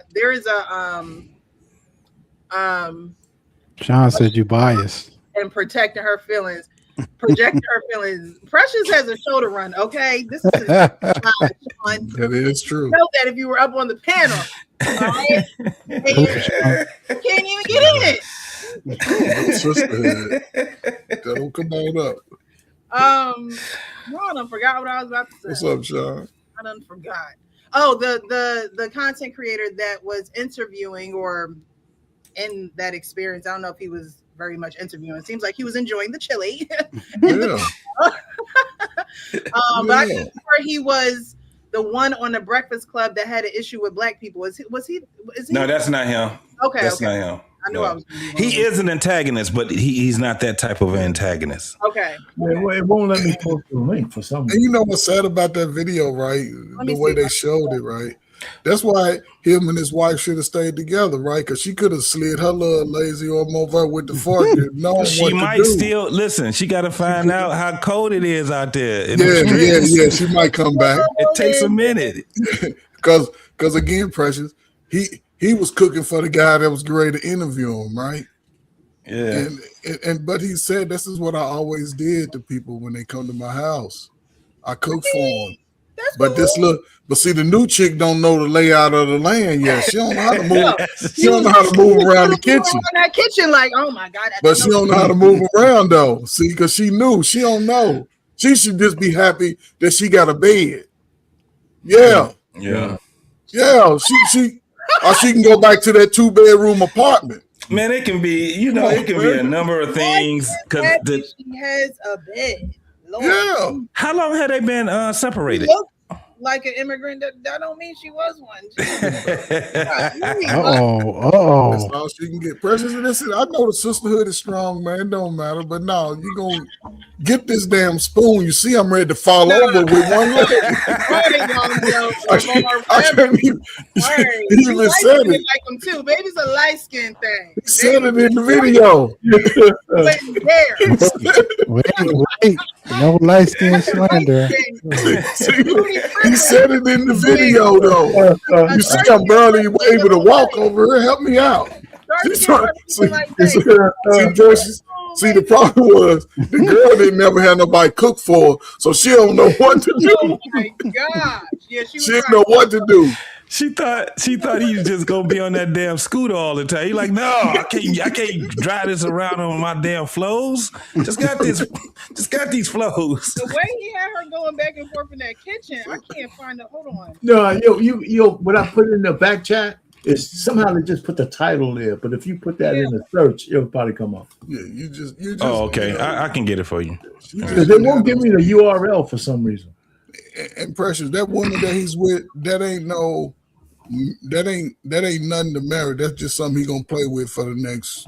It ain't even nothing. It ain't. She probably ain't even there now. Yeah, she looked like she wasn't gonna be there long.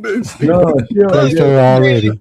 Definitely a pass. Adios. Yeah, but that's how you should live, though. That's how you should live. Right? You come Man, through. it's cold out there, coach. Come through. You come through. Ain't nobody moving in with me. They coming through. You bro, can't get no mail here. You can't get no mail here. Listen, he better off going and get that old wife he got. They gonna put a case on it if he gonna keep. Him and Shannon Sharp are gonna be. Shannon gonna have to. Put a case on. I got a lawyer for you. You can't, man. You two, for one. You're right. That's JT. entirely too young. Yeah. She's entirely too young. She's your Put him son's a napkin and age. give him a piece of cornbread over there. With that young, Okay. what's that one? Moving slow. Look at him. He love it. Slow. Amar, do what I tell you. And Jesus, I can't Let it play. She trying to be all in the video. Amar, you didn't put him a napkin and give him a piece of cornbread over there? Okay. Moving slow. Amar, do what I tell you and we good. Probably ain't never seen a piece of cornbread in her life. Oh my God. Good man. Napkin. Here you go. She takes so long to get a napkin. This is all you do. Fast. Yeah, that's a setup right here. We got him over there. Amar, did you give him a spoon to eat over here? He just. That was a little crazy. Like, It's a setup, man. JT, right, bro. You right, JT. Over here. A spoon. They're gonna put a case on him. She gonna put a case on him. Leave her alone. Because look at this little golden hair dude. He trying to be like, oh, he's so abusive. He's not abusive. He's wasting his time. I can see if he got her. And again, she looked like she needed a place to stay, right? Because he could get comparable in-house services, right? But he said, but this dude right here, he's the setup guy. Did you not hear? Oh, Neon, that's his name. Neon. Over there? Yeah. Okay. He's just trying to be in the video. Amar, do what I tell you. He talking about why. Nigga, get you a woman. And we're good. You talking about wild. Look at the wild. No, nigga, you end up in here, man. Get the man a napkin. Listen, she has to be able to follow instructions. You are not here to be my wife. Exactly. You are here to be my muse. He does. Raymond, he get more chicks. You than don't, you. right? You are the help. You Yeah. are. I need me a Let me CNA. tell you, let me tell you, man. I need a certified nurse's assistant. You gotta be paying your CNA up in there. He joined the passport bros and went somewhere and grabbed Angelina. Oh, now he went somewhere. No, she pulled It's up. not gonna work for him. Let me tell you something. Once you over 50, it don't work for you. You're gonna have to get somebody closer to your age. It's not gonna work. It's not gonna work. Well, no, I mean, if you're a peg leg, maybe not, but 50-year-old It ain't gonna. Listen, calm down. You can't do it like that no more. You are limited, homie. So the only thing you got to do is go there, back to your wife, tell her she ain't going nowhere. You pack her shit back up. get them damn movers to come and tell her, I don't care what's going on. You coming back home. No, Damn that. without you. I'm not living without you, baby. You my eyes. Use my wife. Just be single, man. It's cold out here. You better leave them them girls are dangerous. Be single. Don't even know. I'm gonna be single forever. He can't be single. Yeah, that's not how that go either. He needs somebody.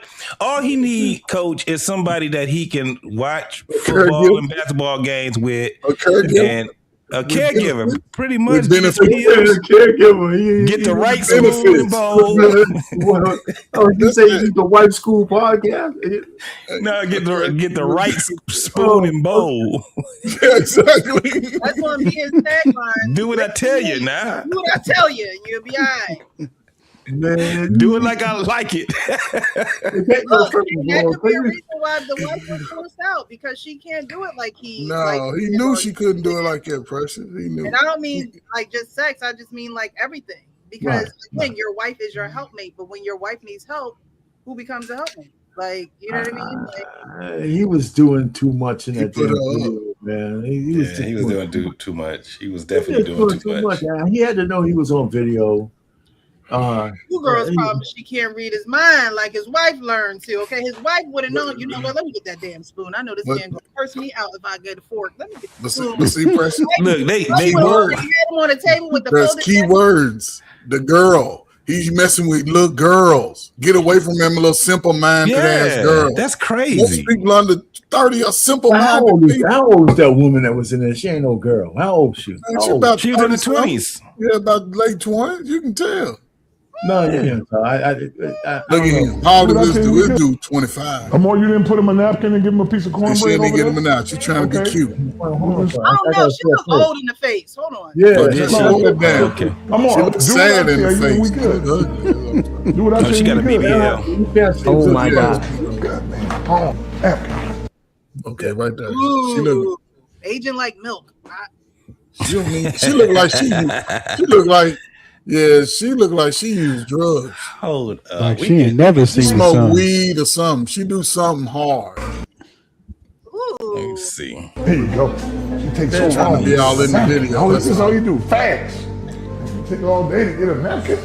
Lord, Oh, Jesus Christ. powerful, okay? I see it. See, here's a picture of her on that front page, the thumbnail. And she don't look that young, man. She's definitely well Yeah, older she than got her an old 30s. face. He's 60. She probably close to 40 or something. Yeah. Yeah, so But that's still too young, man. That's not. I don't know what you guys are talking That's a about. Man. She's out of his league. She's out of her league. Yes, first of all, you don't want no old ass woman when you there. You think let's put it this way: you think a black woman at 50 years old would be listening to him telling us do some shit like that? Hell no! That's what I'm saying. Come on. But he wouldn't have to. But again, he wouldn't have to talk to a black woman like that. You done lost your damn mind.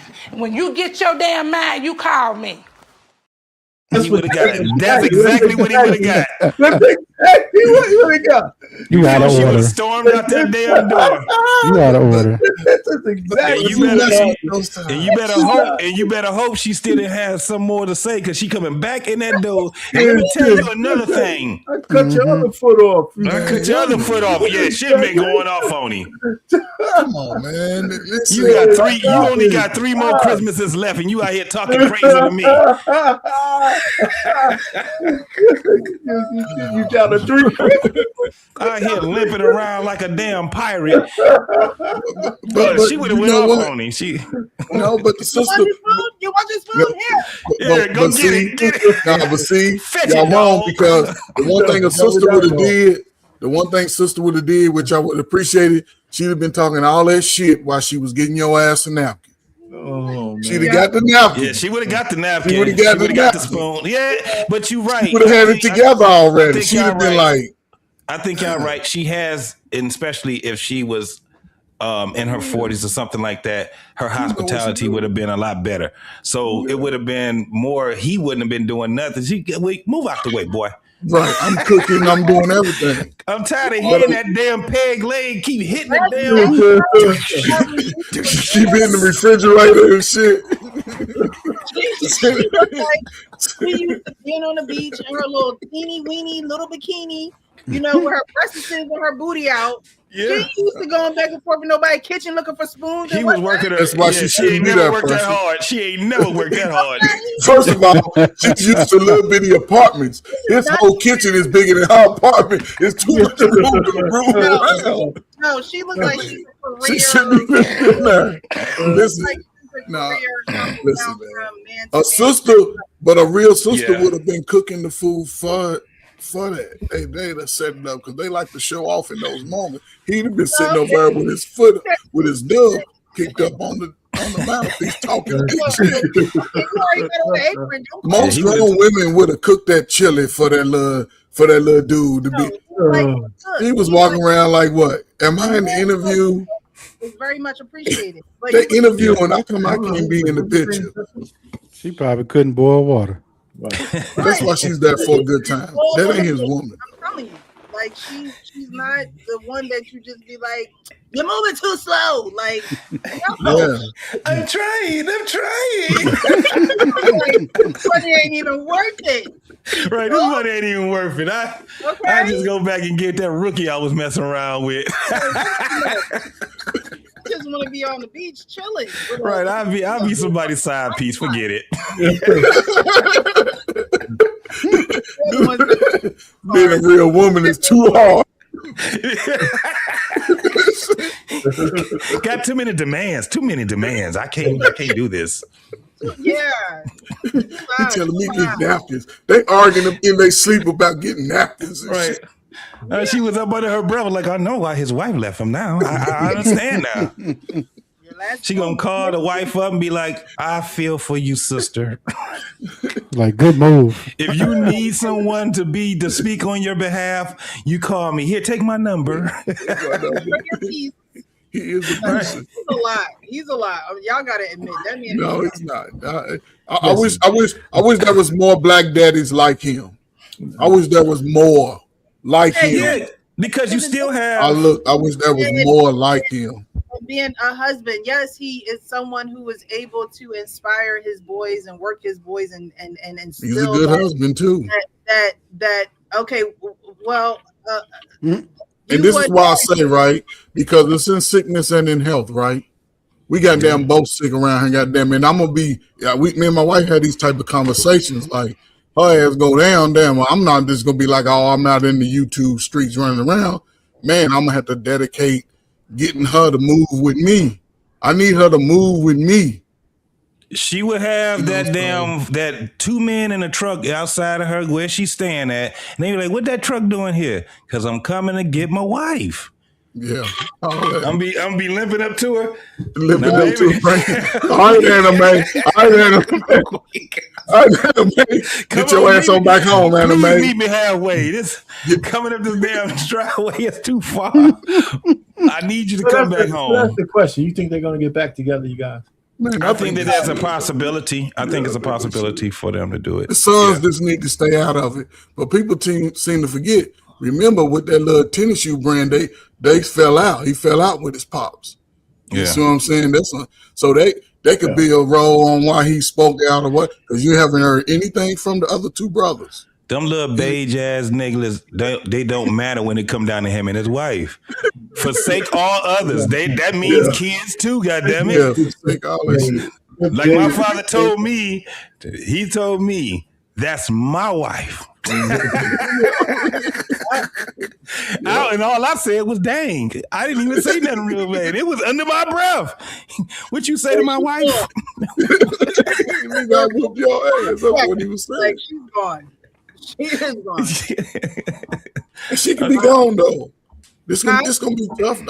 She can be gone though. But here's the thing about selfish people. Now she's putting the burden on her sons. Yes. Oh man, now she said, why is she selfish? Because okay, and I say sickness and in health. Both our ass to be limping around her, leaning on each other. I'm on her right, we leaning together. It's ours. It's what we gave built. A pinky swear.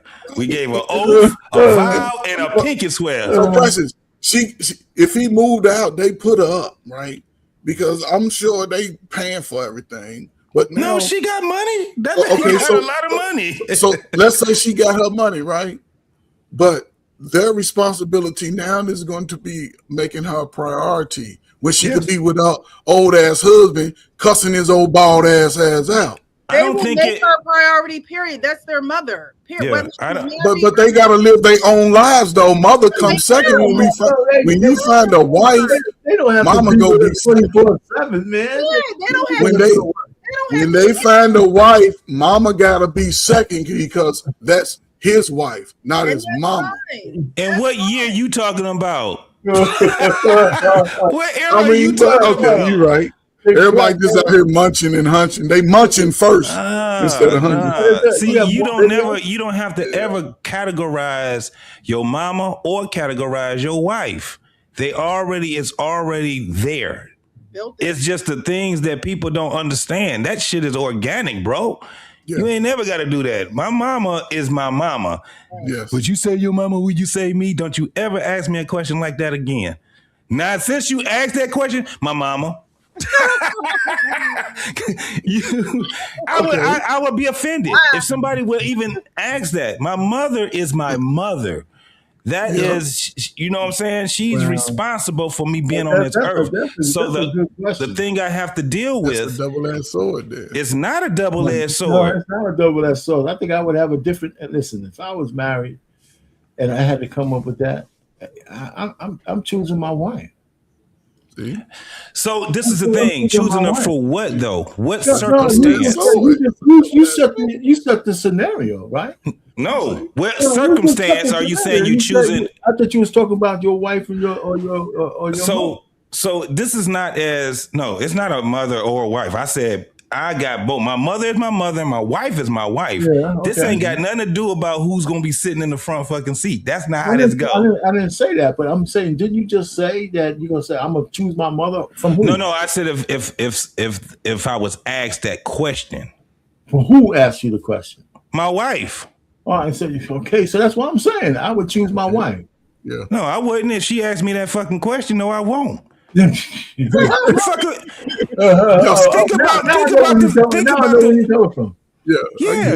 that circumstance. I hear what you're saying. If it's in bad faith, I can dig it. But. Yeah, that's what I'm saying. Because my mother already understands. She'll be the first one to tell me, your wife comes before everybody, because she knows what it is to be a wife. Right. Like I told you, my father told me when I was a teenager and I said, dang, and my father said, what did you say to my wife? Right. You don't disrespect my wife, your mother, my wife. You don't disrespect her at all. You know what I'm saying? So it was things like that. And he told my brother, because my brother thought at one point my mama was supposed to be his woman. My father told him, that's my wife. Right. That's your mama, boy. What you talking about? You know what I'm saying? So that's just what it is. My mama didn't say that. And she'll say it. That my mother chose him.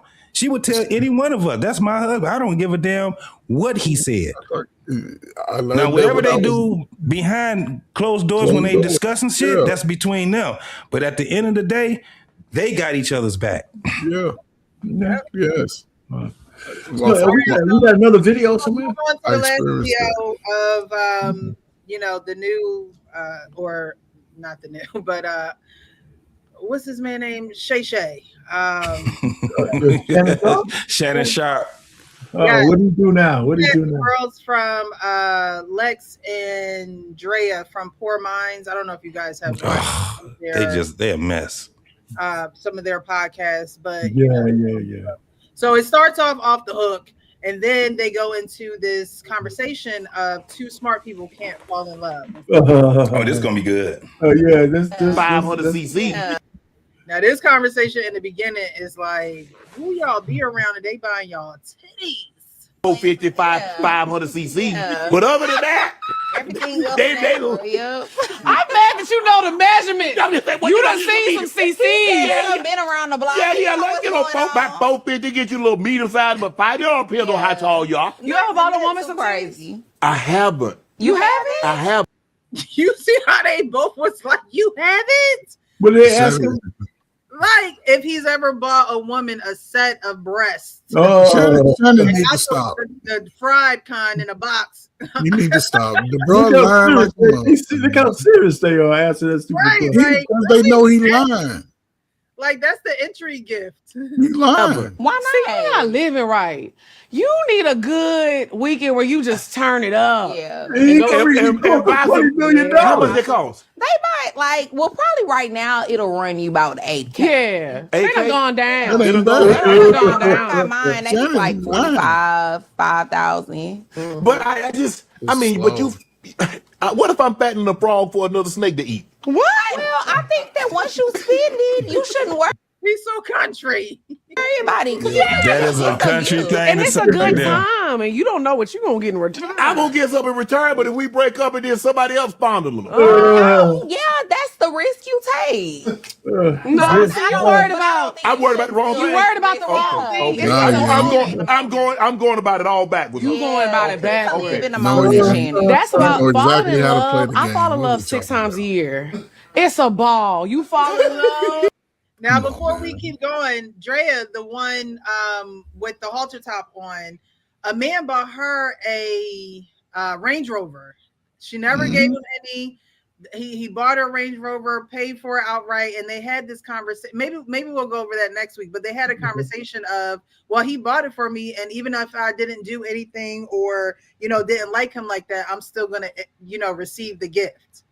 So I'm just trying to give you the perspective of the girls that are sitting on this couch right now. Yeah. Right. And you be like, this is my husband, this is my woman, and y'all just live in bliss for 48 hours. But you do realize 2 smart people can't fall in love. I agree. One of them have to be an idiot. You got to be an idiot to fall in love. Somebody That's me. I agree. I'm ready. But what's your logic behind saying that? What? So before he goes with his logic, do you guys agree with that? Like, one of you have to be stupid to fall in love? Like, is that? I can't get past the 2 gremlins on the couch over there. I'm trying to catch up, man. I'm listening to the disgust is all through me looking at those women, man. I'm just trying to catch up. I don't. First of all, of course, 2 smart people can get together. They're talking about if 2 smart people can't do it, if one person has to play the trick. Wait, right? If you're a trick, So I just think they're talking about tricking. I don't ever believe a woman talking about. The guy might have bought her a car. That means he must be real. But when they say I got all this stuff from a man, but I never had to do anything, I never believe that. I never believe that. For that, well, I don't believe it. You don't believe that they don't have to do anything? Yeah, I don't believe it unless the guy was tricking so hard and he just had money to throw away, right? No man gives people gifts like that, not expecting anything in return. Well, so he's not tricking. If he didn't get sex, if he didn't get it wasn't even. I don't know. You're right. It's a gift. However, no man gives a woman a gift. It's like very that. I can't. It doesn't sound very outlandish gift, but I mean, but it doesn't sound. It doesn't sound believable. I'm with Payne on that one. That it just don't sound believable. I'm looking at the two women over there, man. A Range Rover? What's that? How much is a Range Rover? Like I can't 65,000? imagine how much sex they have. Oh, it depends on. It depends on the stock. It depends on the type of Range Rover because them things go all the way up to what 200. Yeah. Listen, I'm just saying there are guys who might buy a woman that expensive gift like that, but I don't see how they measure up for that kind of gift like that. Number one, I'm looking at them. They don't. There's nothing about those two women that would make, unless the guy's a real idiot. So, but they're saying you can't. One of you can't be smart. Well, they have a podcast that caters to being very raunchy, very open with their sexuality, very open with their. She found an idiot to buy. She might have found an idiot, but I can't imagine what kind of man that is. Look, they're part of this podcast space, and so they actually tour. They go to different cities. They were on Cam Newton's podcast, I believe. Mm-hmm. Yeah, one of them. Yeah. Was it just one of them or both of them? Both of them. I think both of them were on it. But the answer to the question, if he's saying fall in love, because we got to understand the surface on how they're laying this stuff out and how Shannon Sharpe is. Well, Shannon Sharpe, two falling people in love is they're treating it as if falling in love is buying somebody a bunch of goddamn stuff like what R. Payne was saying. It's not how that go. And normally people don't just fall in love. They get infatuated over each other. And then it turns into something that's tangible. You know what I'm saying? The way that is definitive when people love each other. So falling in love, no, both of them going to be stupid. Well, no, here's my thing. They're correct. If you're the man and you fall in love with one of them, you're stupid. So that's what Shannon Sharpe was saying, that two people can't. Yeah, well, no, he said in general. So if we wanted to put an example of it, if you're a man and you got enamored with one of these two women and fell in love, you're an idiot. Yeah, you're an idiot. You're an idiot. Okay, so from that standpoint, Shannon Sharpe is right. If we needed an example, yeah. Okay. Yeah, from that surface on what they're talking about, yes, I agree with him. So he is keeping it on the level of y'all need some tricks, and if that's the case, then one of y'all is going to be playing. They're not the idiots. They're the ones. They'll manipulate. Right. Shannon Sharpe is the stupid one. He's the biggest trick. He's the big example of a trick, and everything he complained about them little breasts since he was playing that white girl. She told him, nigga, what did she say? 20,000, 50,000 a cheek. Yeah. So he's been paying for some. Oh yeah. He asked for that. He don't have she had a windfall. What's that? 30 mil that she got from him? Yeah. So she was probably getting money before what came out about him. So to say that he wouldn't pay for it, he was definitely lying. He was definitely lying. Right, I forgot about that but stuff. People be forgetting because it'd be so much Precious. People be forgetting. I think he did lie because he stayed Precious. He stayed. Why you always lying? Right. The reason why it was that was a tactic for people to forget, because that's why he didn't just go off of his podcast. He kept doing what he was doing. He was like, it's going to eventually roll over. But if he would have stopped, it would have bring on more people. He had to keep going too, JT. He needed the money. He needed the money. He's going harder now. He was set back, boy. Yeah, but this. But I don't know what happened. My whole power just blanked out. That's why I left. So, bro, man, just the whole statement that he made. Two smart people came together, man. What's going on? What? I know R. Payne think he's smart. I know R. Payne think he was an engineer type brother. That's a smart ass dude to me. Right. I stumbled across some. But you married a smart woman, though. Yeah, see, that's the thing. And so she's taking me for everything we got. Well, she should. That means she learned quickly. She learned quickly, and she learned from the best. So she learned from you. Right? But you're right. It's a dumb statement. Yeah, right. It's a dumb statement, but in the context of the conversation that they have, I can understand where he's coming from. The person who falls in love in the situation that they're talking about is the guy who's going to lose. Yeah. A guy don't fall in love with his money. That's ass backwards. And if a woman's dry begging for personal, not just personal gain, but what is that? What's it called? What this called? This little superficial gain when it comes to placating to the uglies of society. Put on your makeup and your fresh fake clothes and try to shine your little fake diamonds. That's BS to me. I never really been caught up into it. Having money wasn't my problem young. I just wasted a lot of it, But it's just if that's what a woman's putting in front of me to say in order to be with me, I would gladly walk away from those type, because I've met some of the most beautiful women that never mention money, but the way that they present themselves to you, you want to definitely spend a little bit on her.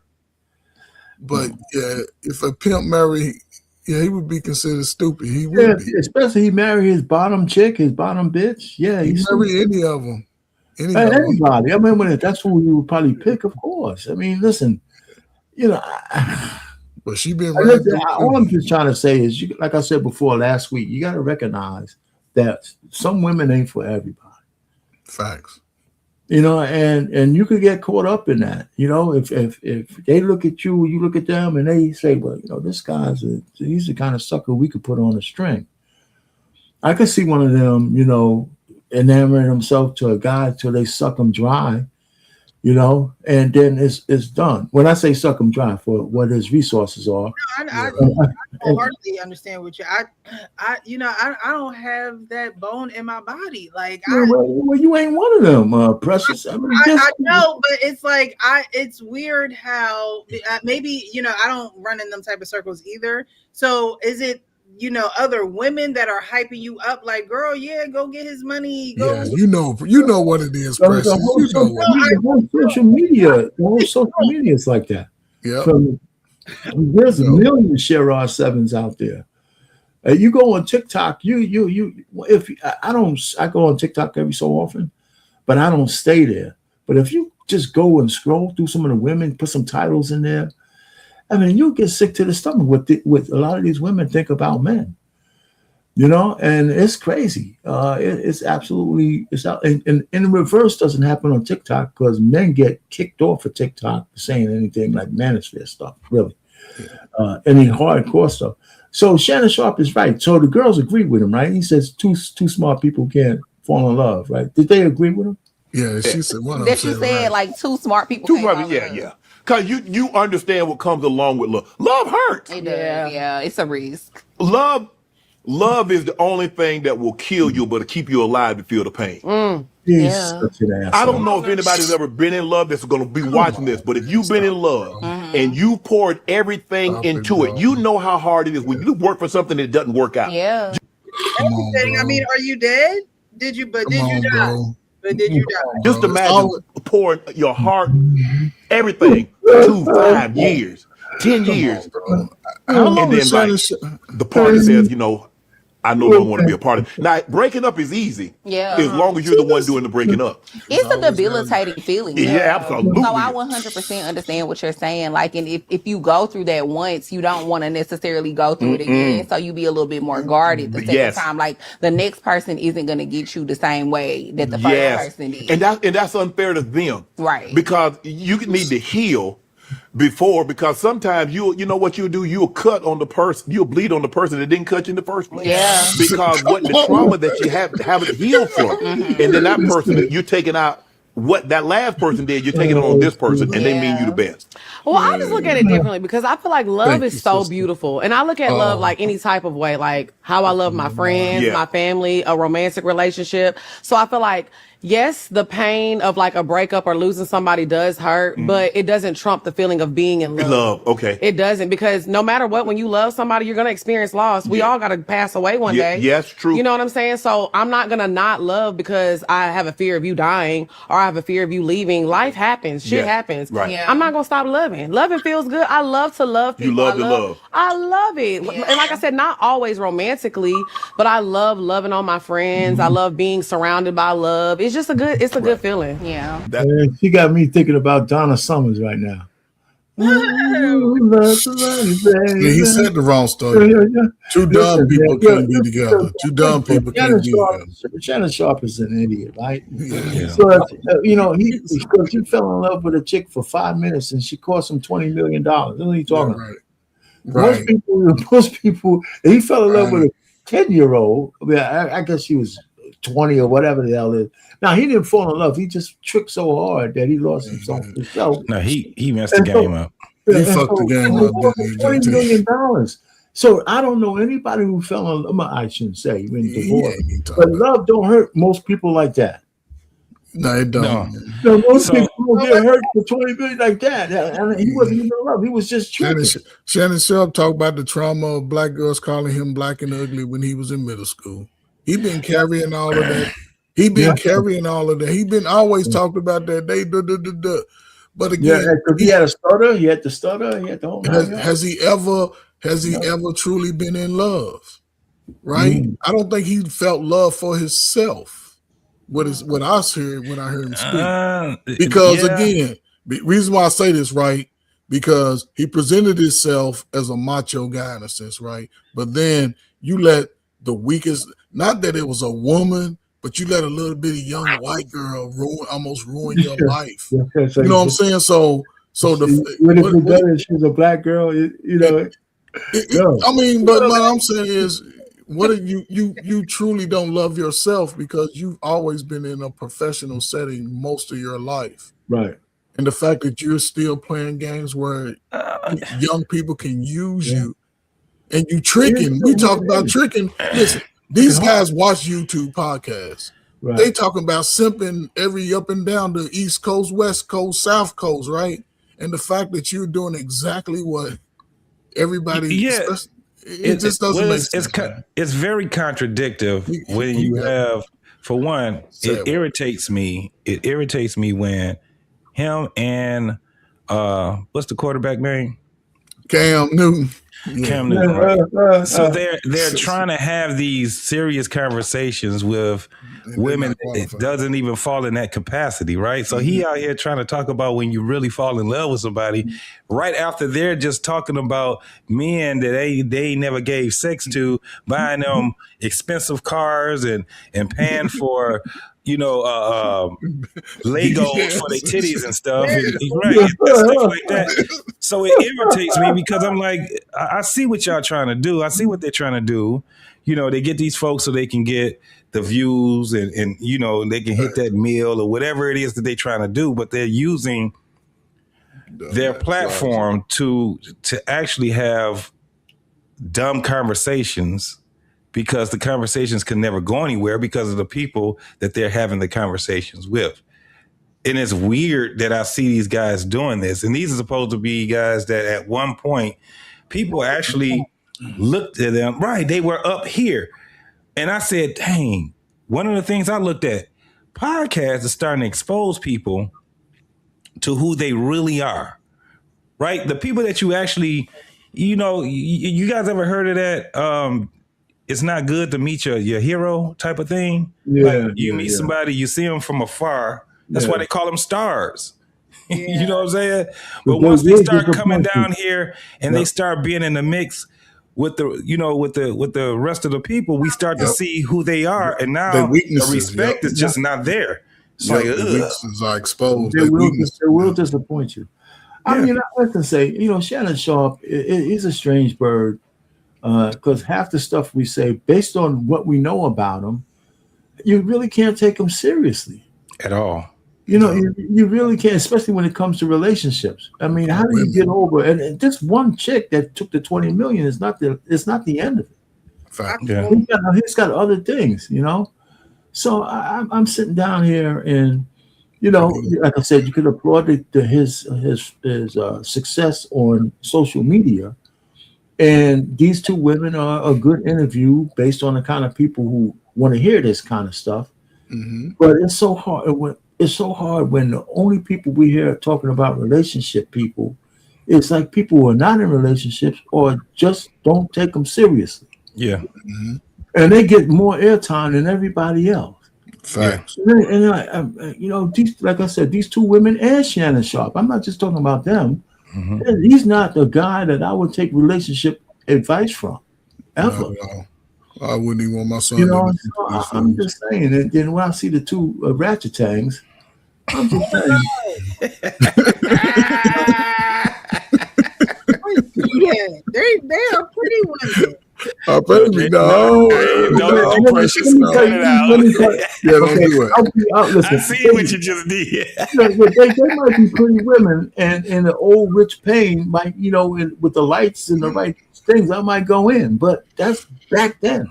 You like the girl last week where her button just I was thoroughly enamored. You know, but that, see, to me, that's more sexy than them being out. By the way, you're gonna keep our being married forever. Yeah, I've been married for a long time. You're gonna stay married to the end. So they do not need our pain out here in these streets. You know, man, listen. Look, Ray, you're gonna be hard on. He gonna mess the church's money up. Payne will mess the church's money all up.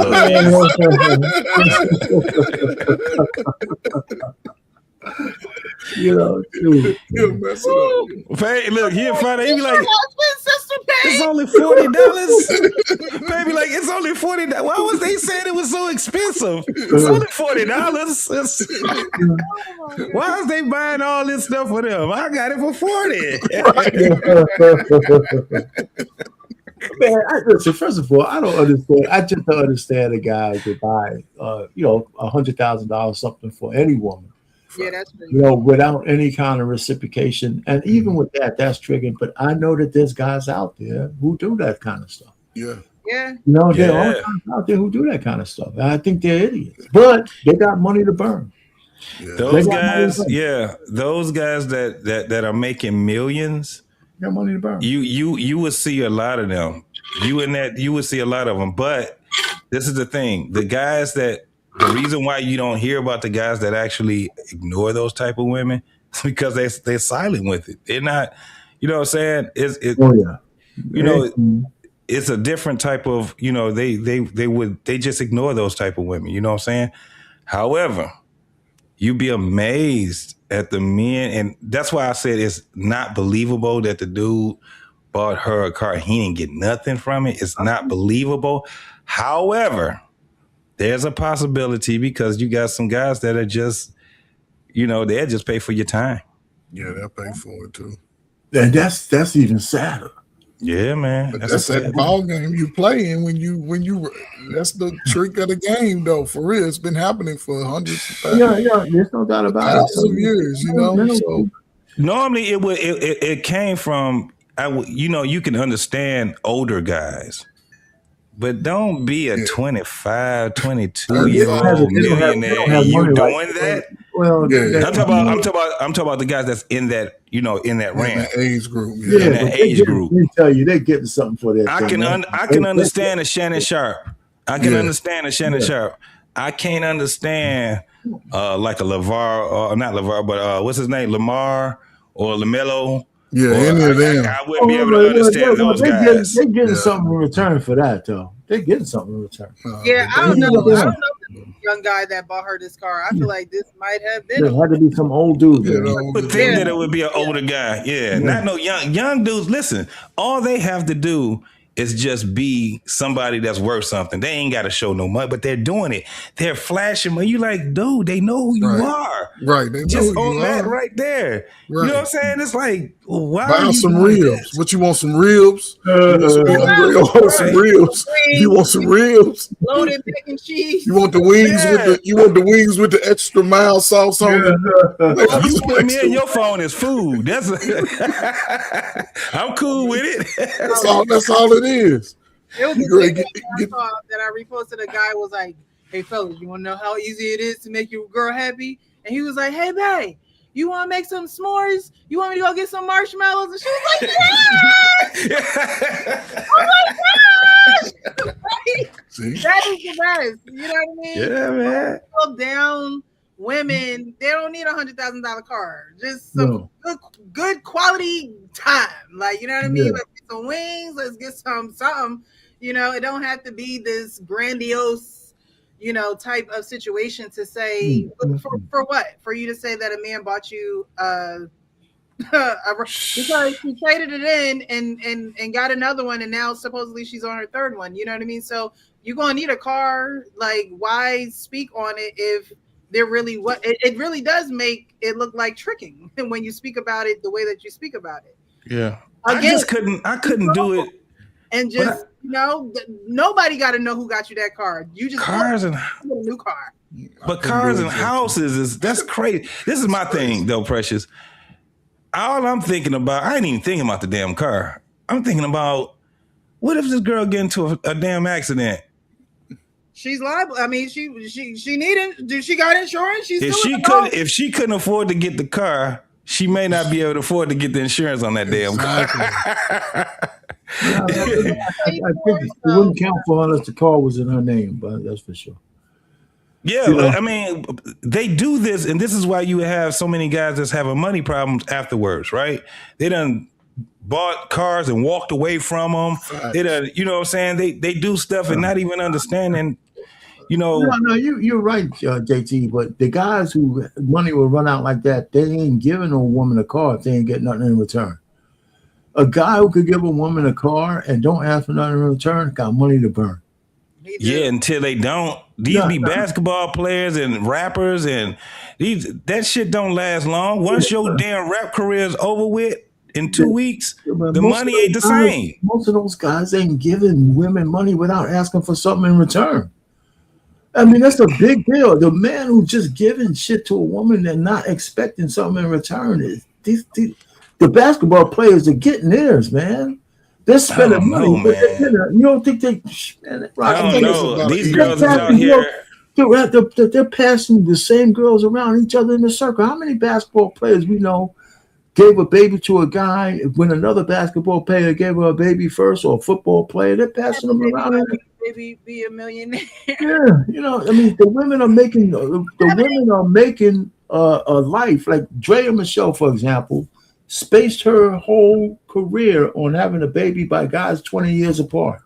So when her child support ran out on one, she got another baby coming, and her child support is on another one. Crazy. And she did it a couple of times, man. Yeah. And so now she's got this young boy that she treats like a baby. He's going to be paying her money all the way till she's 60-something years old. Yeah. Right. Most guys ain't moving like that. Most guys ain't in that situation. I think Bernice Bogirls is doing the same thing.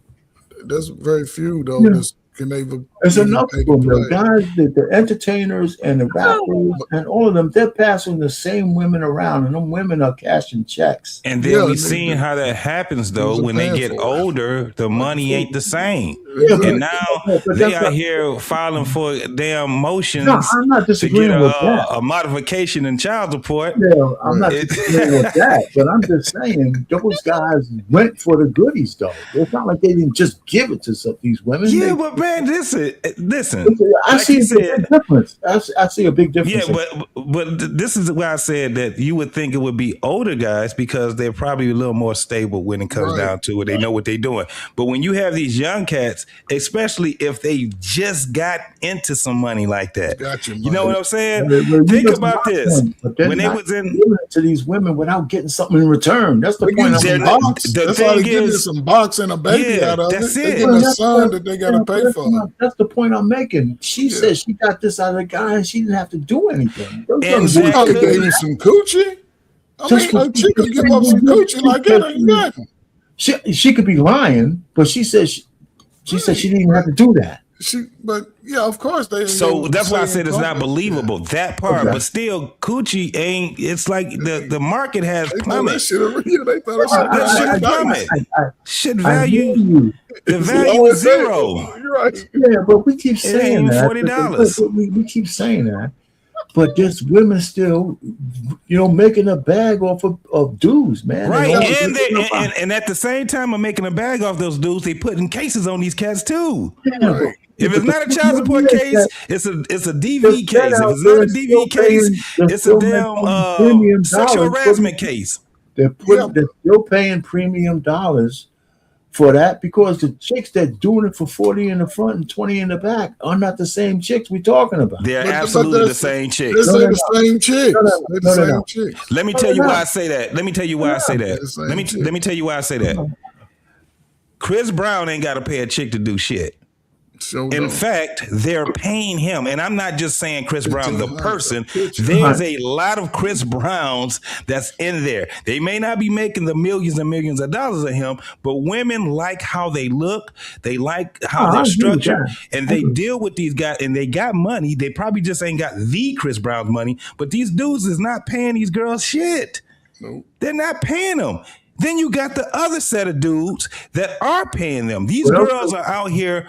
They're being, if you got a target, a dunce target on your back, they know who to play like that. But there's other guys that ain't paying that shit. Well, that's why I'm saying that. Oh, go ahead. No, I'm with you on the guys who ain't paying that stuff. They're not going to be the guys who give away gifts for nothing.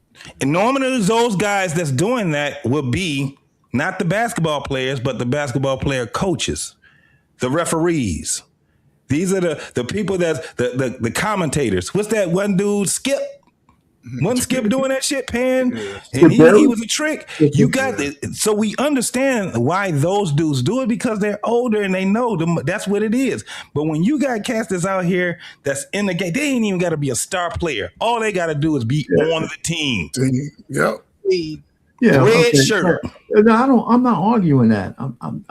That's not my argument. I don't disagree with you. I'm just saying there's guys who could get it for free, and there's guys who and there's tricks who are making sure if they pay anything, they want something in return. But yeah, those are tricks, right? Because these guys are coming. A lot of guys are tricking, man. But not a lot of guys are tricking. Most guys are tricking, man. I believe we all have quality chicks. I believe we all. They're not quality, but for the best looking. I don't think most guys are tricking, right? I think most guys are paying very minimum because they already. They're paying anything as a trick. They're paying anything as a trick. I mean, but we've all done that in our paying. Hell, we've been doing that. I didn't say I didn't. No, what I'm saying is, okay. So since we know that'll be eventually part of the play, I just sort of dismissed that, right? But guys that put themselves in positions where they got to pay all this hundreds of thousands, these guys are talking around each other, man. I got something for you. They're supposed to be passing around. Adrian Broner and Dean the Great. Let me tell you, Adrian Broner and Dean the Great, they ain't paying nothing. They be having a house full of goddamn girls in there. And they ain't paying neither one. No, he ain't going out bad now. He ain't going out bad now if you following him. Well, he just got a little bit of money that he's gonna that's not what I'm talking about. I ain't talking about that. He got a lot of money now. But what I'm saying is this: they're not even streaming doing that. He's getting ready. He's trying to get ready to box again. So they're in the camp. They're in the camp. But if you just follow them, they're in the camp. All the boxers, Zab Judah. They're in there with what's the little short Tank. All the greats. They came and surrounded these guys. Got them in the camp. I think it's for 2 months or something like that. Because they both. So, but what I'm saying is this: when he started streaming, you can see it. They be having 20 and 30 girls in there. They ain't paying them nothing. There's other dudes that's there with them. Now, this is another thing. Now, watch this. A lot of these dudes definitely ain't paying these women because guess what? They got a girl that goes and get the other girls because they just want to be around them. We just want to be around this shit. And they're screwing these dudes all night, every night, and these dudes ain't paying these women not a damn dime. Adrian Broner was what, 43, 44, something like that? But Dean is young. And all those dudes that Dean hang with are young. On top of that, who else they got over there? Chris Brown. Now, I don't like Brandy little brother. He's a weirdo. He's just bad news. But they had Ray J, but they had that man though. They can't mess with Ray J for real. They got all of these. They got all of these so-called. They got all of these stars that they're hanging around. Right? It's just clout. They ain't paying these young girls nothing but the clout is their payment. Right. Yeah. So anyway, all right. So we're it's not. I'm not saying what you saying is not true. I'm just saying that it's just, I hear you. It's a lot of ways they do it. Things are true. So don't impregnate. Listen, fellas, and this is an easy play. I'm paying you right? Because what y'all saying is both true in a sense, right? Guys that know who the pass arounds are paying, they're not caring about the red flag because they chasing the booty. And they having babies. That's the worst thing I would think. That's the worst thing in the world. A young man with money could do with any woman is have a baby out of wedlock. That would take all their little money. Anthony Edwards is going to be one of the next ones. Yeah, he's going to be one of them in court when he retired, talking about, man, can we lower these payments? Filing for a modification. Yeah, getting the modification. And see, that's the problem. You know what I'm saying? That's the problem.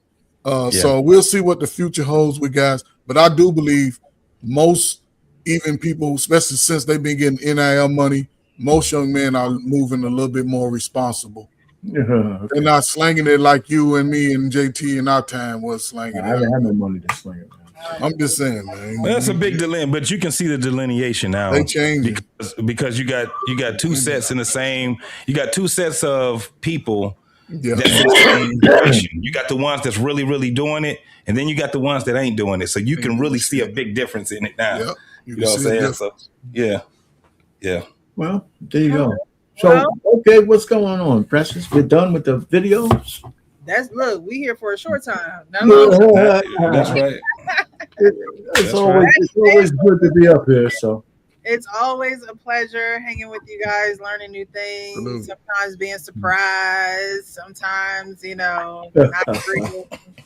But at the end of the day, we all still love each other, and we're gonna come back next Wednesday. So, well, I can honestly say it's a pleasure talking to you, though. It's really a pleasure, man. Yeah, it's always nice to be up, man. So, wait, we doing final thoughts, or you're gonna give us the final? Yeah, no, it's final thoughts. You guys do final thoughts, and then we'll get out of here. We'll start with JT, go to Coach Ferg, and then Arpan. You can end it off. Okay. Yeah, my final thought is that it's a great conversation. We basically, it's good that you have the reason why I say that, it's a pleasure talking to you because you bring something for us to think about, to ponder on. And every time I come up here, I've had different thoughts from the last time that I had a thought on something. So that's why I say it's a definitely pleasure talking to you. And my brothers, it's always good talking to y'all, man. Yep. Most definitely. I end it with that. I appreciate you, JC. Thanks so much. You don't have to be up here, but you choose to. So I appreciate that. I'm sure the viewers do as well. Coach Ferg?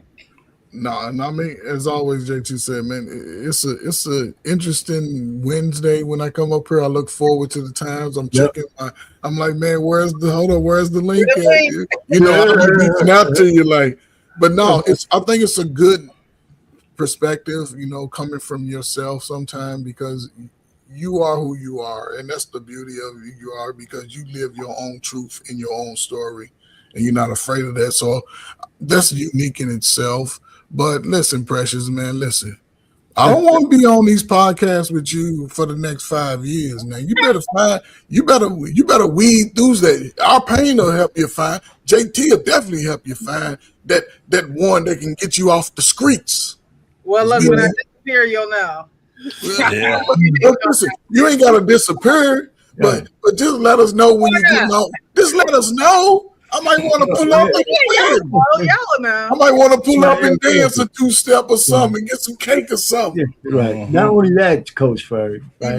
But I know if you finished, but go ahead. If you you know what I'm saying. Listen, man, life is here, Precious, and I appreciate, just the platform. We laugh and we joke, but overall, man, I think it's needed.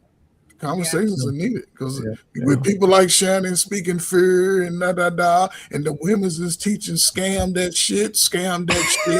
You know what I'm saying? What are people gonna learn? Somebody's gonna look at these videos down the road. So that's all I look at. You know what I'm saying? I got a 23-year-old son, man. I don't want him just out here willy-nilly trying to be me or just get caught up in old scam by some old chick. You know what I'm saying? That's what they I want him to have to live that life because I can't live it for him. Right. He become a baby daddy. He gonna see that. I'm like, I'm not giving you no money. I'm not even ready to be a granddaddy. I'll be one, but I worry about those things. You know what I'm saying? So hopefully he He's find doing what good so he's looking far. for So. in his time, and he can live it throughout his own life and own lens of it. Because everybody's relationship is different, man. Yeah. So yeah. All right, that's cool. So yeah, if you do find that guy, you got to bring him to the panel so we could question his ass. Yeah. Bring him to the panel so we could put him under whatever the real spot is. You know, see what he's all about. You know what I'm saying? And she said, "No way, I'm keeping it." I have two fathers, actually. You gotta bring him over here. We the uncles, damn it. We the uncles, damn it. We ain't the father. We ain't fixing that nigga no dinner. Panel, I want to put you. Say what the nigga say his name is, Reggie. Right. What you gonna do with my niece? Right. We the uncles on that. Anyway, so listen, I mean, again, like usual, it's good thought-provoking stuff. Listen, so Monday I do have a show on Black Man Unfiltered. This one is black on black crime and why black people refuse to look in the mirror. Okay, Monday. What time? At 7:00. 7 o'clock. And I'm going to prohibit anybody from trying to change the thing, but white people do. But white people this. But white people. I want to know why we are so silent when we have massacres going on everywhere. Right. And nobody's saying anything. I'd like to talk about that with people and trying to keep it focused on why we give a pass for black on black crime the way we do. I'll come up there and help you keep it focused, bro. Because they be trying to take over my man, our pain show. I'm not going to have it this time. It's a tough conversation, man. It's a tough conversation. Yeah, that's what we're going to talk about. So I'm going to see what we say about that. Now, I don't know if we're going to solve anything, but because I'm going to be calling people out too. I mean, we got a lot of people who are enemies of the community, and they're all familiar faces, but they're keeping us standing still. Yeah. We keep us standing still. Anyway, that's it. So that's it, bro. So definitely share the show so I can repost it on. Yeah, I always put it on the link. You know, if I can get BMU to put the damn thumbnail out more than 2 minutes before the goddamn show. Wow. He be driving, putting damn thumbnails with one hand. So I think that would be a good one. I do some of those kind of shows. Last week was pretty good. But anyway, we keep that's fun. Well, I appreciate you guys. My final thoughts is I appreciate you. You guys don't have to join with me on Wednesday evenings. You can be anywhere, be doing anything, but you devote your time to those who are willing to listen, who want to engage in the conversation in the comments. I appreciate those who are watching. If you're part of the replay gang, you're in for a good one. But definitely like, share, subscribe. But we'll be back next Wednesday. Of course, you guys know that I do the adoptee foster shows on Tuesday. Right. I actually just came back from Louisiana from seeing my biological father, and we had so much fun. I don't know. I might have to get me a country boy. I might have to get me a boy. God with his hands. Okay. Remember I said that before, Arpain. Like, guys up north, man. They for it. I'm not going. You know, I'm not going to hate on that. But the guys from the South, it's just like you can find you a city country boy. It was like, oh, he's a carpenter and he's a welder and he's a like you don't hear he's an IT and he's like these men are hands. Find your city country boy. You can be a little city. You get those little country boys. You get the nice. I don't know how much longer. I don't know if I want to stay in New Jersey. I think I got a good few more years here, and then I think I want to be out. Well, you need to be scoping the landscape and find a city country boy. You got a little city, a little country. You want to have a mixture. He's gonna be a lucky man. Yeah, but it's unfortunate. It's unfortunate that if you're not in the right circles, that there's not just for women, but especially for like the women of today. Some of them are actually looking for a real connection. Mm-hmm. And it's not a problem that there's a certain standard you want your guy to have, or else you already know it's not going to kind of work for you. Yeah. And so those guys exist, but a lot of those guys are hidden. They're in the house. They're not out, right? Yeah. Or they're married or all that, but they're not really just out. I don't know where you find them, but they're out there. There's guys out there. I mean, it's just guys out there. It's just like happens. Yeah, I'm not rushing it. I'm not, I'm not looking for a man to pay my bills. And like, I really, fell with somebody and That's a whole nother show. You know. Right. I'm not looking for all that. So, you know, it might take a little longer, but I'm okay with that. I'm cool. Yeah, I know we're going final thoughts. That whole thing about women looking for men to pay their bills is crazy anyway, because it's a lie. It's a lie. I mean, you do whatever it takes, both sides, to keep a family going. It's not about who pays. Right. It's about that you both have to stand up, you know, and that's it. But that's not how people are socializing it. But they didn't finish the show. Yeah. That's a whole nother category. It is. That's a whole nother show. We'll cover that later down the line. But we'll definitely be back next Wednesday. You guys enjoy your last few minutes of Wednesday. It's going to be Thursday, and have a great weekend if I don't speak to you guys before then. But it's been a pleasure. You guys have a great evening. So we got out of here before 12. Look at that. All right, y'all. Yeah, take it easy. All right now.